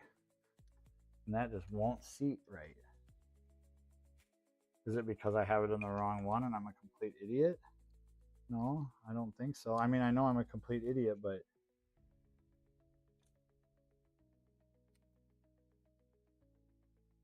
there it goes. Nice. Okay. Under there. Now we can do this one. It'll be a little more easy to demonstrate. Slide that in.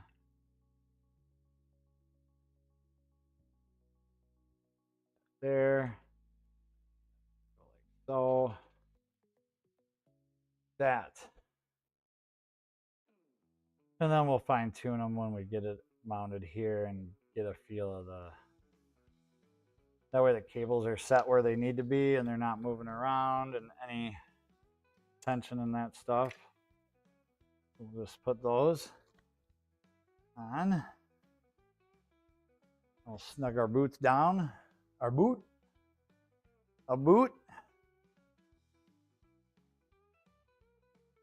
All right, what do we got here? Remember, ram air on these bikes is just the diaphragm with the main needle raising as speed increases instead of only moving in proportion to airspeed.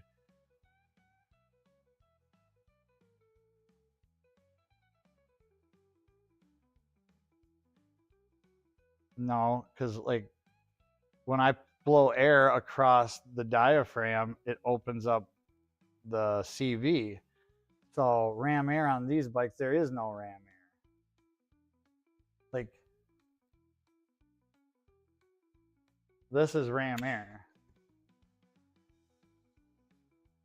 When you have a pressurized box from airflow coming in to a hemoglobin, and the hemoglobin is actually designed to hold a certain amount of pressure after a certain amount of speed into a pressurized air box.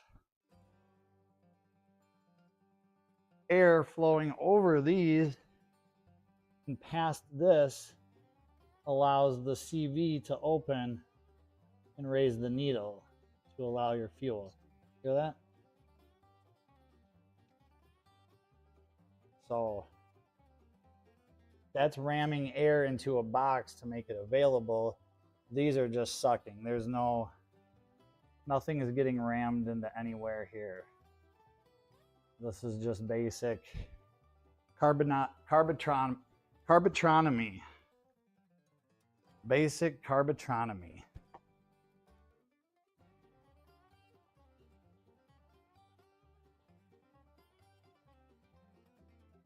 Bring out the god of thunder and rock and roll. You can hold a loudest exhaust competition in the front yard next week.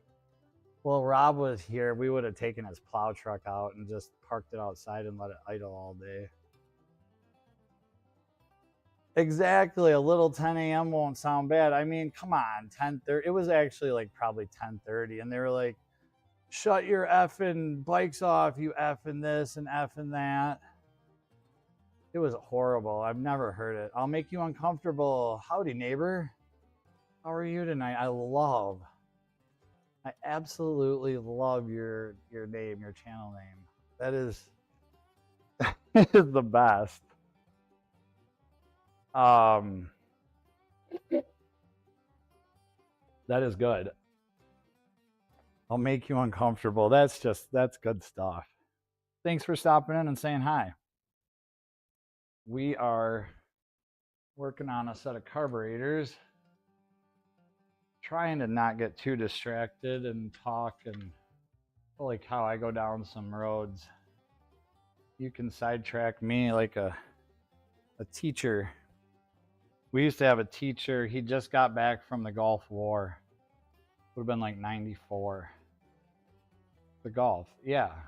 Desert Storm. I'm sorry, the Desert Storm operation. And so he was just out. He was there for a while. I think he did a couple tours. He was funny, and all we had to do was just ask one question at the beginning of class, and that was it for 45 minutes. He would just go, and we would all just sit and listen. It was great, good stuff.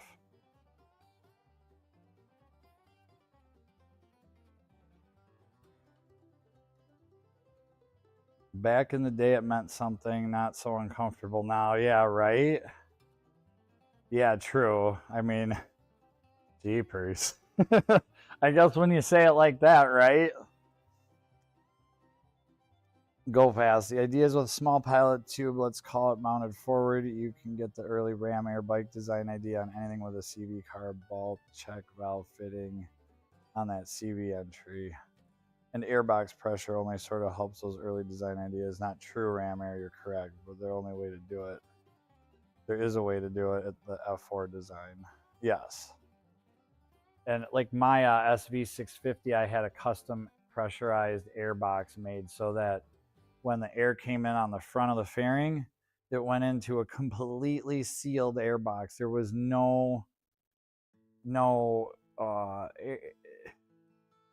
and ram air really, I mean, like you said, is the engine's gonna suck what it needs.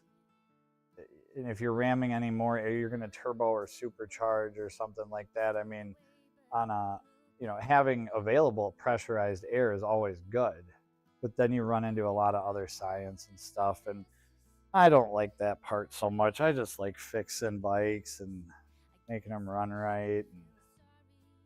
And, to get too deep into the science is fun, but at the same time,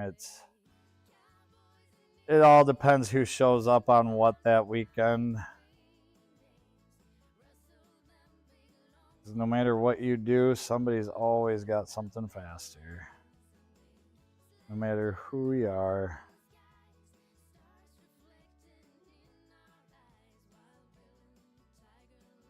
I'm just trying to call my son here, sorry.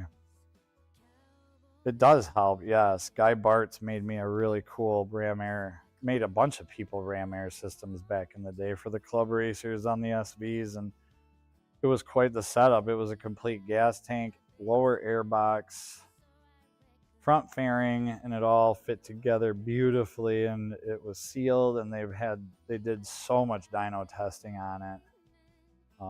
Tons and tons of dyno testing. So that was cool, at least to know that they had that.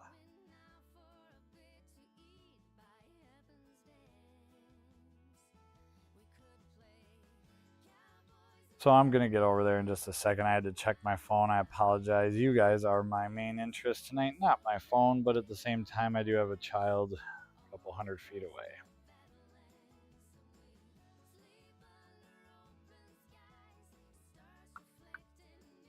IRAM aired a couple trucks after. Yeah, exactly. Yup.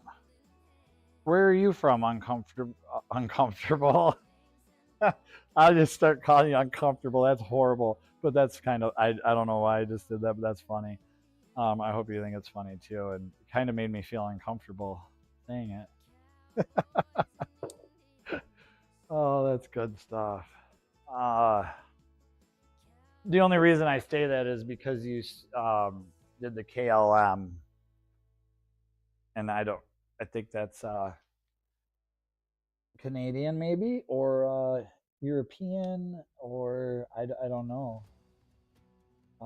I sure wish we would have stuck with that, because the older I get, the more I realize we're like the only country that has the dumbest measuring system ever, and the rest of the world, really simple. 1 through 10,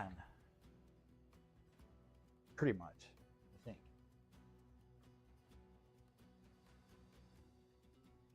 So you want to crank these hose clamps down until you see the rubber start to push out and crack, and then go until the Phillips screw strips, and then you know you got her torqued down good. I'm just kidding. I like to just go snug, and then usually just give the carbs a little bit of a tug test. Sometimes these boots can get hard over time. This screw is being a little screwy.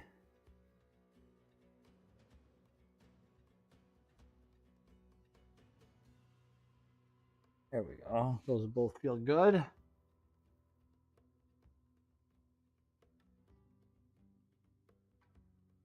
Hug there. Yep, that feels good.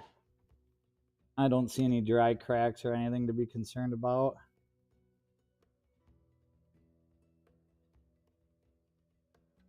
Good.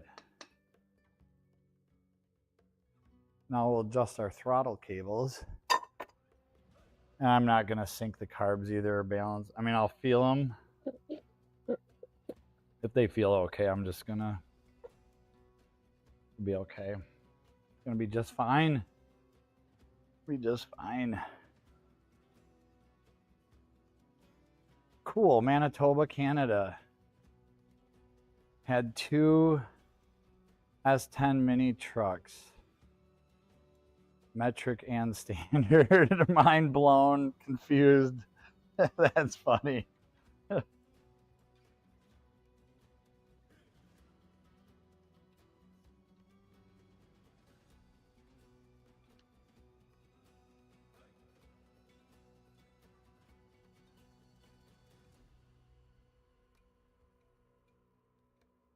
mean, you can't really see your flappers unless you lift up the slides and look. But I'm going to see if I can't fit through the needles either. So I'm just going to basically adjust for throttle play. They sure sound like they're both stopping at the same time. And one could say this, I mean, is it the right way? Is it the wrong way? We should get the vacuum gauges out.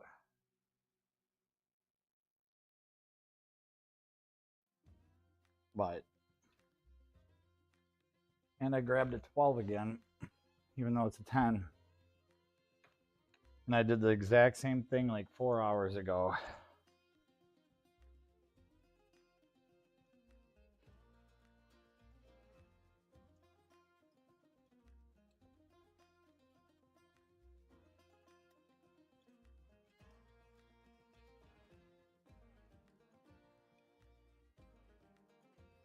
I wanted to keep talking about minivans with Sick.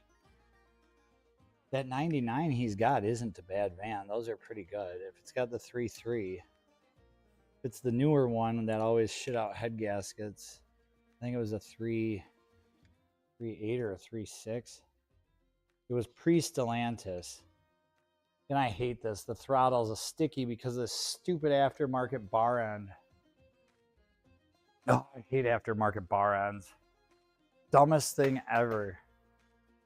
Ooh, we got to put some aluminum on the end of our handlebar or some Dalron or... Dude, just leave the lead black things. They're vibration dampening devices.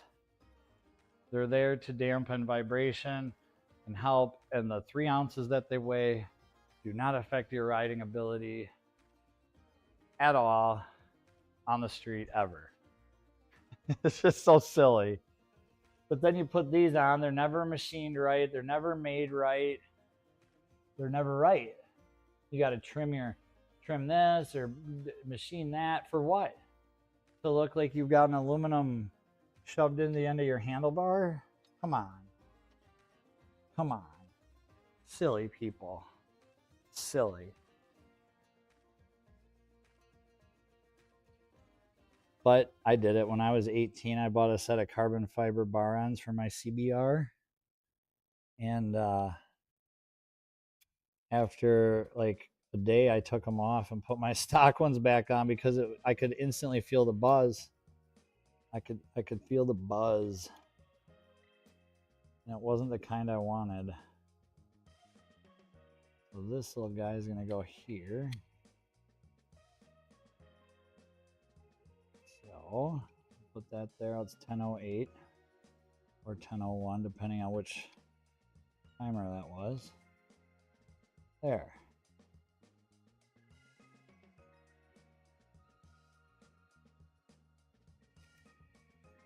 You sit down there. Stay down there. Good boy. Get a Phillips again.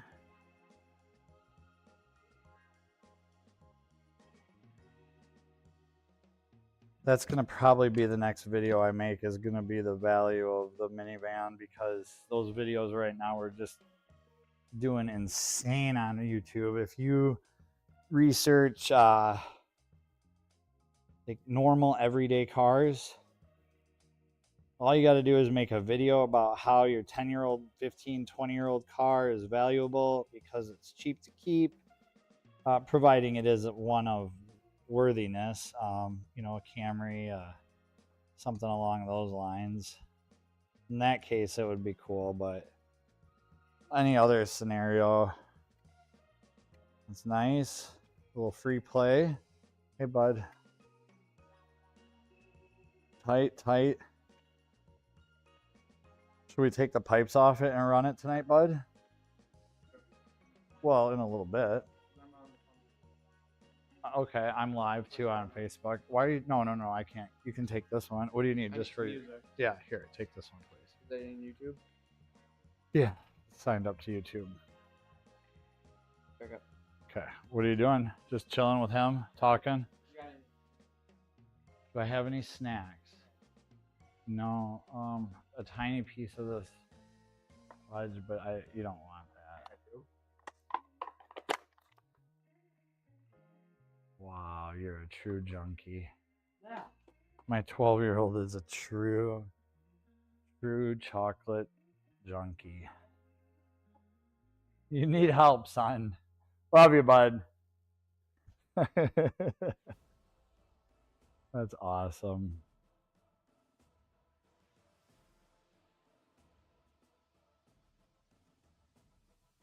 Let's see here where we go. I'm behind here. Chevy 4.6 all-wheel drive, just needs a turbo and sleeper. Why did they not make a Typhoon van? I don't know. That would have been cool as heck. Fight Typhoon van, a fight clone. 32-ounce rubber weenie. I super glue the top of my helmet. Doesn't say much weight, but it does help save gas when I have to clock in for my daily squinting at the local wind tunnel tester.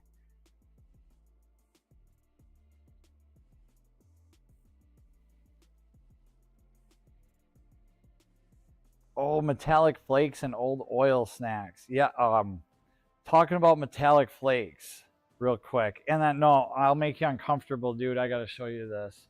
Or lady, I'm assuming by your profile picture, but hey, we can make each other more uncomfortable. Let's, oh, this is bad. I shouldn't even show this. This is so bad. This is so bad. Oh. 16 valve V8. Wait a minute. Toyota never made a 16 valve V8. Oh. What is that? That's a 4.8 liter LS in a Toyota RAV4. Carrie just needs $20,000 in 2 months to finish it. No, I don't really need the money. I just need the time. But yeah, that's my 06 or 07 Toyota RAV4. My Ravolet, the world's first rear-wheel drive V8 Toyota RAV4. So why didn't I use the 2UZ3J? Actually, our junkyard has like 7 Tundras with that old V8 in it, and those V8s are really, really, really, really good. The Toyota overhead cam, early Tundra motors, indestructible. But I think the LS is a much better platform. And I also have a 5.3 or a 6.0, all 99 to 03 with none of that AFM crap. Taboulet, I like that. I like that.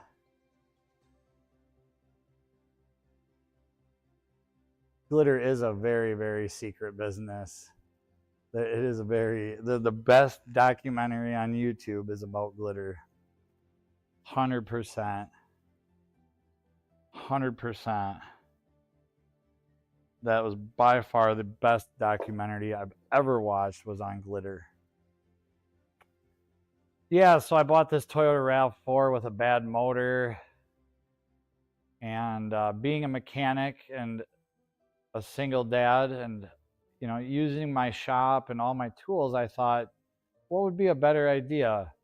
Putting another engine in this, cleaning it up, and flipping it for a considerable profit, giving giving someone else a good usable vehicle and making a couple house payments. But I decided that cutting a small hole in the firewall and finding a rear subframe and differential that'll hold up and bolt up. And then I finally got the time and figured out how I got the engine in there and got all the mounts and the steering. It's got electric power steering from the factory, so that is cool. We don't even need to worry about any power steering. It sits really nice in there. It's going to work out great. It's going to be a great little SUV that hauls ass. My goal is like a sleeper. I want, obviously, it's just your standard little RAV4.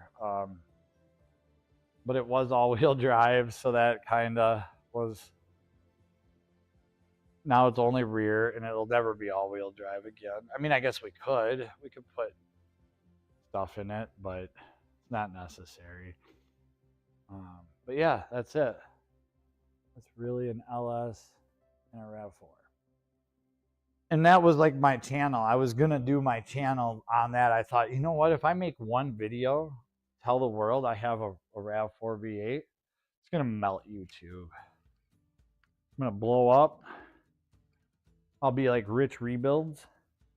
I'll be like Doug DeMuro. I'll be like Vin Wiki.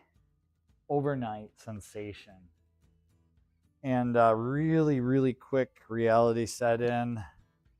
To do a project of that scale and manage a house, a child, a business, a life, but that we don't have. I like the Ravolet or the Tavolet, but Ravolet is good because you got the RAV4 and the Chevrolet, so it's like a Ravolet. And then I'm gonna put like, I'll have some V8 symbols, you know, from like the Trailblazer or whatever, just a little mini V8 symbol I'll put on the side. I'm definitely going to put cutouts on it so I can go wide open exhaust or just really, really quiet. Nobody can hear us. So if you know, you get those drivers. And I think it'd just be a great troll car too to troll people with. And I mean, it's not going to be a sleeper. We're not trolling Camaros and Z06s and really super fast cars, but I think a lot of the Gomers that drive Hemis and Mustangs that cruise strips, which I haven't done for 20 some years and I have no intention of really doing, but it would be fun to do again once or twice. And this would be a great car show, great conversation piece, a testament of my capabilities, possibly, if I can ever finish it. So, testament of my capability right now is it just got shoved over there and life happens and we got to get stuff done. So,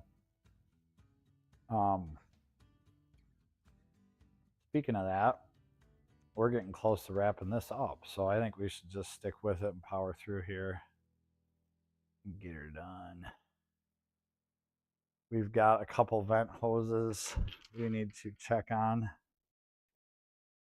This one here will go to the air box. It's kind of a little dingy one down there. And then there's this one will route up into the air box.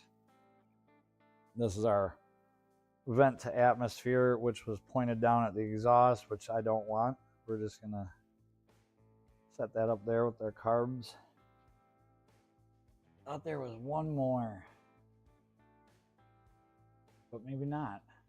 So, oh yeah, it is. It's right here.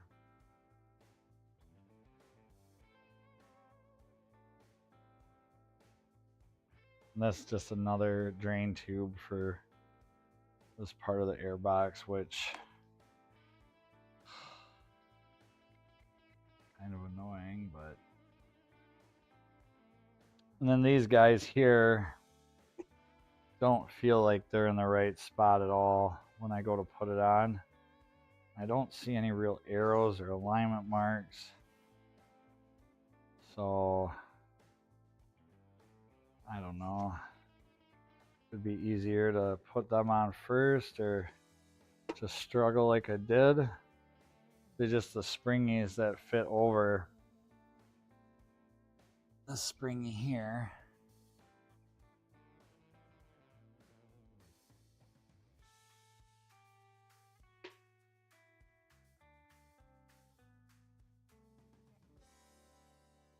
There.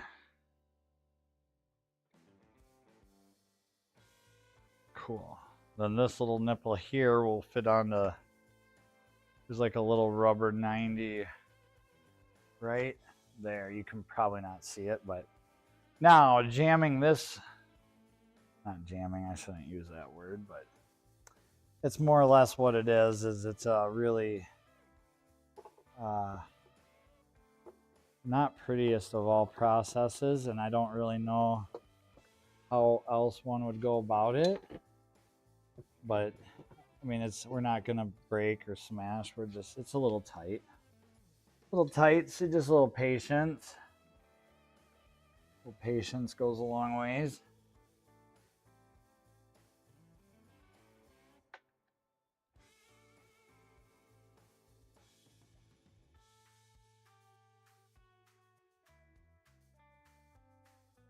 make sure this, oh, I can't stand.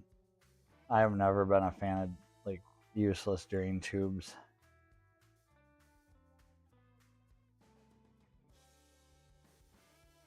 But there's a reason they put them there, and there's a reason. There we go. Oh, and then that's our little, I'm just going to wait to put that back on when the air box is where it should be, because it'll be easy enough. Harness out of our way to get a little bit more space.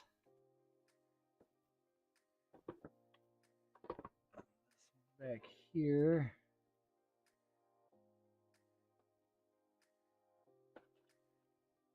I'm getting close. We're around to this side. Make sure we don't have any. Oh, our stupid battery drain hose. We gotta have that. That is an important one we need. Because battery acid is bad, okay? Battery acid is bad on your bike, okay? And this little vent hose is a pain. There we go.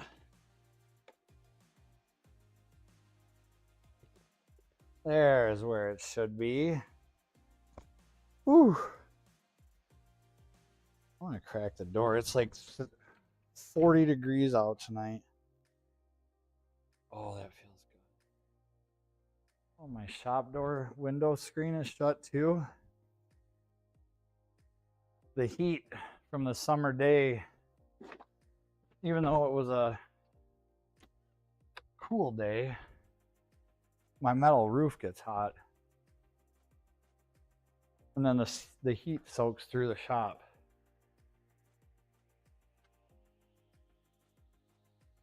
Oh, there's a nice breeze too. What's the weather like where you're at? Let me know. All right, what do we got here? Oh boy, I might have to skip a couple here.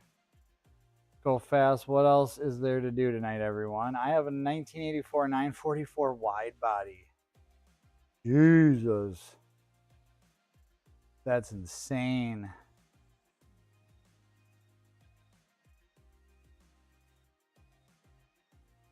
Big horsepower doesn't mean anything. I'd smoke VR6s, 90s VR6s, and RCMP. I don't know what a VR6 is.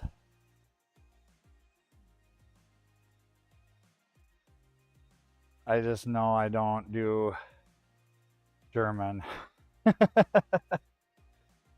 There was a Porsche that someone fit a V8. Yeah, there's been a couple guys that have done the LS swaps.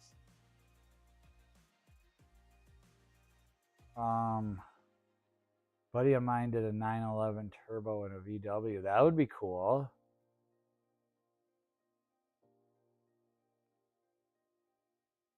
Cold, really? Yeah, it's like in the 40s here tonight, I think, maybe 50. But my friend that I went to high school with, Andy, I'm not going to say his last name, but he's the general manager or the director of Kelly Moss Motorsports in Madison, and he gave me a tour of that place once, and holy cow, talk about Porsche heaven.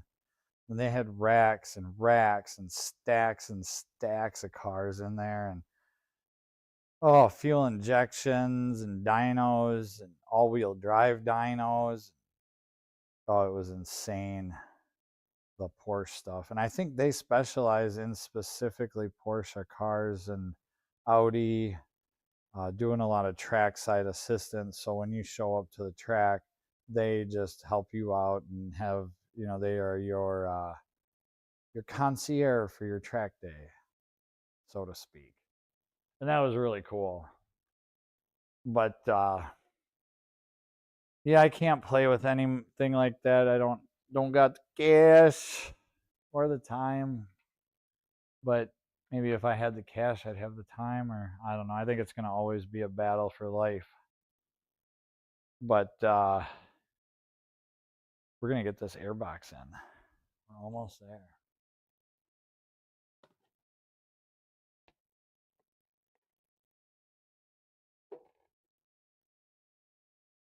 And I kind of regret doing the RAV4, but not entirely. I won't regret it when it's done. It's just to get it done. It's like right here is something in the way. I think that harness should go over a little bit. It's doing the same thing it did earlier for me. And you know, when you're not the first one to work on something, kind of gotta wonder. Wonder. I think that goes, yeah. Why would they? There we go. That'll give us the space we need. No, it just won't go.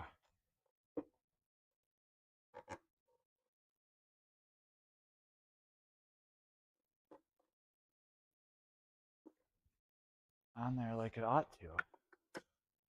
And starting to get mad. Not mad, but what's the word? Frustrated.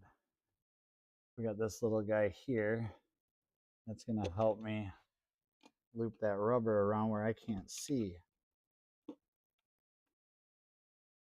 There it goes. Oh, look at that.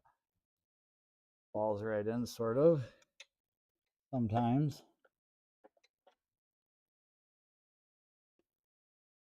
And then once these are on, the rest seems to fall into place pretty good. But really I don't know what's the word you want to use. I sure wish they would have put a couple lines on these rubbers so you could tell exactly where and how they should line up. They're just not. Being little boogers.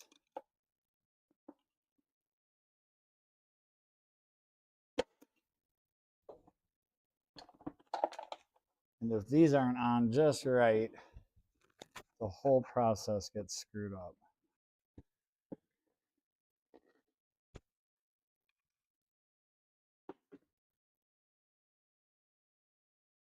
I really don't like that. But how else?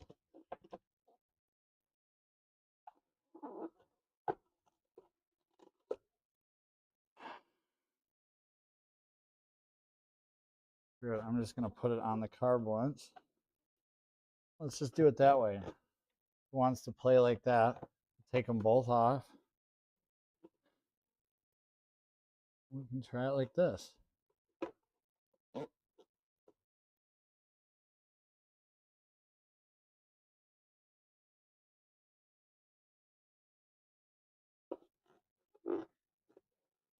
Nope. I'm frustrated. I'm going to just be done for a minute. That's how we do it. Super simple little rubbers. Went through and got all the little particles and all the little pieces of the carburetor apart and put back together. Got the air box in as nice and gently as one could. And these little rubbers just want to fight. So screw them. We'll take a break. We'll come back. It'll fit like a puzzle piece. Oh, I'm just warming up here. Fake it till you make it, right? I'm not bleeding. Nope, not yet. Here, I'll turn the camera around so people can see me for a minute. Plus, I'm going to give Go Fast a quick call after this. And then,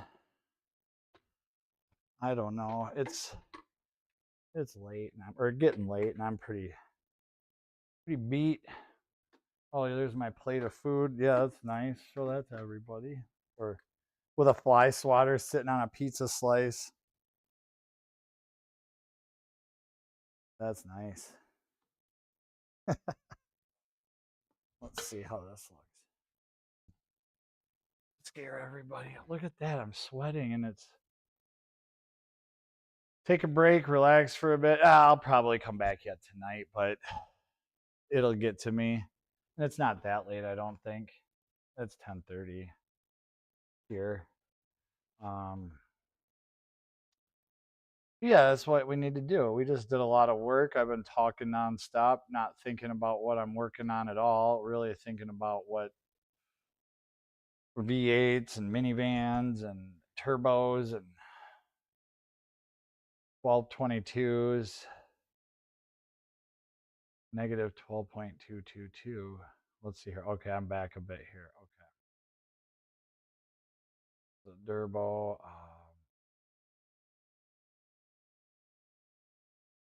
degrees Fahrenheit. Sell you my 944 for 10K Canadian. It's a hammer. I bet it is.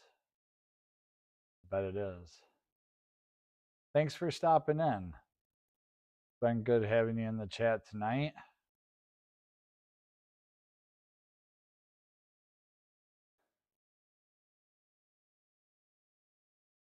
Just reading through, see if I missed anything. Not too much, but yeah, fast cars are cool. Fast bikes are cool. Just bikes in general. I sure love them. A lot better than cars. I'm so sick of cars. I'm sick of cars. I'm sick of the industry. And I'm not really so much sick of cars in the industry. It's more so the people. And a lot of, I mean, the majority of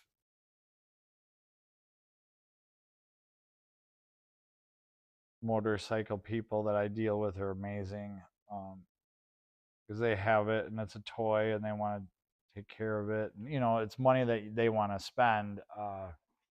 Whereas a car is something they need and has to have it right away, or, you know, and I get it. I get it. People have jobs, but parts always show up late or wrong. Everything is rusted, corroded garbage here. There's nothing good in Wisconsin. Brand new vehicles, bolts have to be torched up and heated, and it's always just I sweep my floor and it's literally shovelfuls of rust after every car. It doesn't matter what year, make, model, does not matter.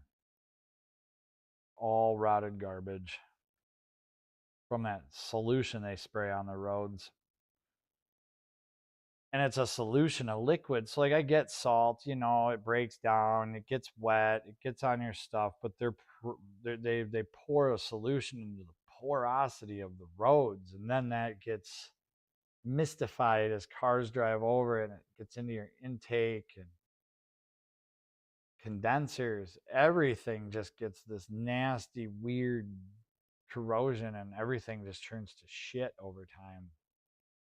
Trying to figure out why you're saved on my list. Someone sent or told me about you there, eh? Possibly Angel Face Moto Rider. Angel Face Moto Rider. Am I getting that right? I hope so. Angel is a Canadian. If that's maybe why I'm on the list, Jesus, that's kind of scary. Sent or told me about you there, eh? Yeah, I mean, hopefully it was a good list. Sodium hydrochloride. Oh, that's the, okay. I always wondered what it was. I was behind one of the semis once and I thought, wow, this is really bad, but I was in a customer car, so not that I would have cared if it was mine or not, but it just made me feel a little bit better about it, I guess, knowing that it wasn't my car I was in. But it's just unbelievable because I know I have to work on this stuff. And I had a customer last week. He wants me to give him an estimate on undercoating his Colorado. And it's a 2022. The one I had in with a bunch of mice. That Angel I subbed to you before her.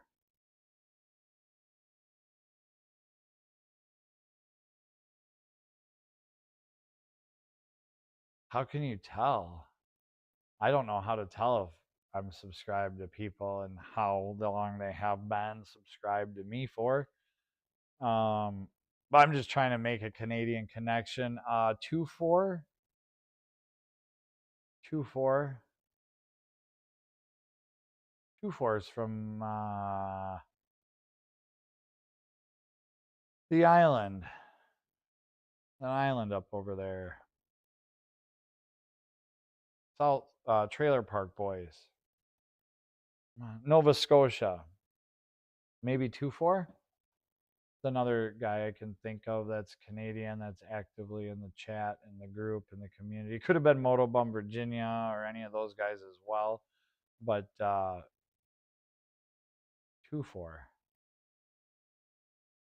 possibly. But either way, I'm glad you're here.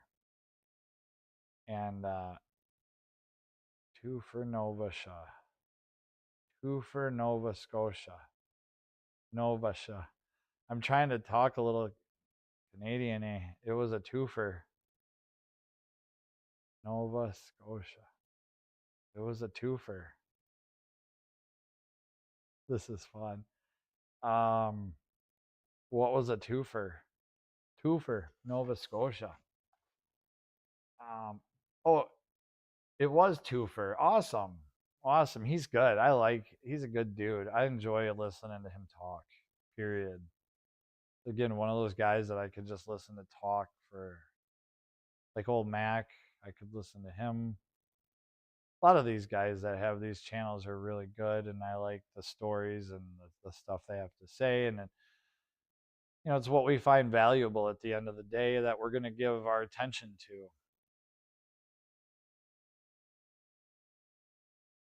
Oh, yeah, 2 for. 2 for there up in Nova Scotia. Hey, 2 for. I like how you said that. Now I can say it like a 2 for Nova Scotia. Mac, yes, for sure. Mac needs to talk more. He needs to be on the YouTubes more. He needs to do like 5-hour live streams every day and have no life other than YouTube because I want to just sit and listen to him, but I got to work too. So where do I see value? Boy, that's weird. It's hard for me to explain it, but in people like Mac, Motobum,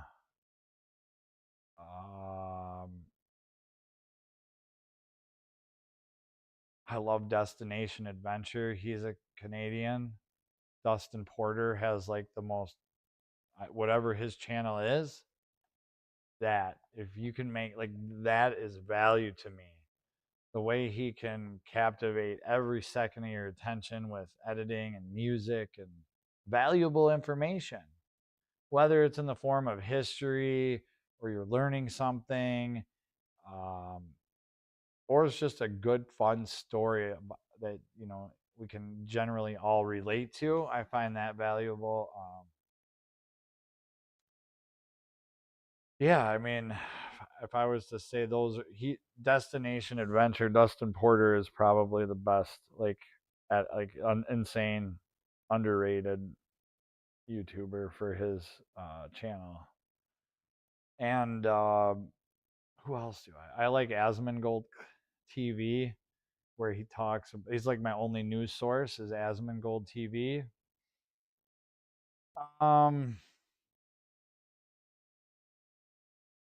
Moto blocked me because of sick, but that's fine. I don't care. Okay, I'm sorry to hear that. Yeah, whatever. You know who Dustin is? That's awesome. And Fort Nine is another, which I was a little disappointed. I'm not going to say Ryan if you're watching, Ryan from Fort Nine. I thought it was just you back when I was young and naive and in my early 40s and didn't know the whole mechanics of the YouTubes. I thought Fort Nine was just Ryan, and then I found out he has like this huge production team. I thought that was pretty funny. So, um, he has just really good. Dustin is good. Dustin's good. It's like that type of stuff. But other than that, I don't consume anything on YouTube really, like, because if I'm consuming, I can't be creating. And the more I've observed and learned, like, you got to show up, you got to make the stuff, you got to make it of value to others. And I don't know how I'm going to do that yet, but I'm working on it. And that's why I'm saying I'm going to go live every day until I figure it out.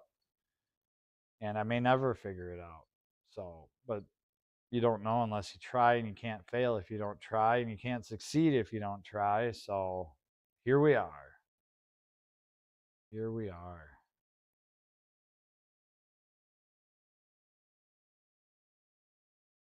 But yeah, old Mac, God, I could, if just that was all of YouTube was just old Mac, I'd be happy. I want to interview my neighbor Carl. He's 96 and still really chipper, really with it. Um, and YouTube does change a lot, man. It does. Thanks. I hope to see you back too. Um, we love everybody. So welcome. Appreciate again. I love your name. Hilarious. Um, and I'm gonna go because it's been a long day, and if nothing else, I'll get these rubbers put on while I'm talking to Go Fast. And tomorrow night we'll do a live stream and run this thing without exhaust. Maybe shoot some flames, put the choke on, and rich it up. Do some what's it? Two stepping. We'll two step it tomorrow. So anyway, peace out, everybody. Thank you so much for stopping and spending your time here.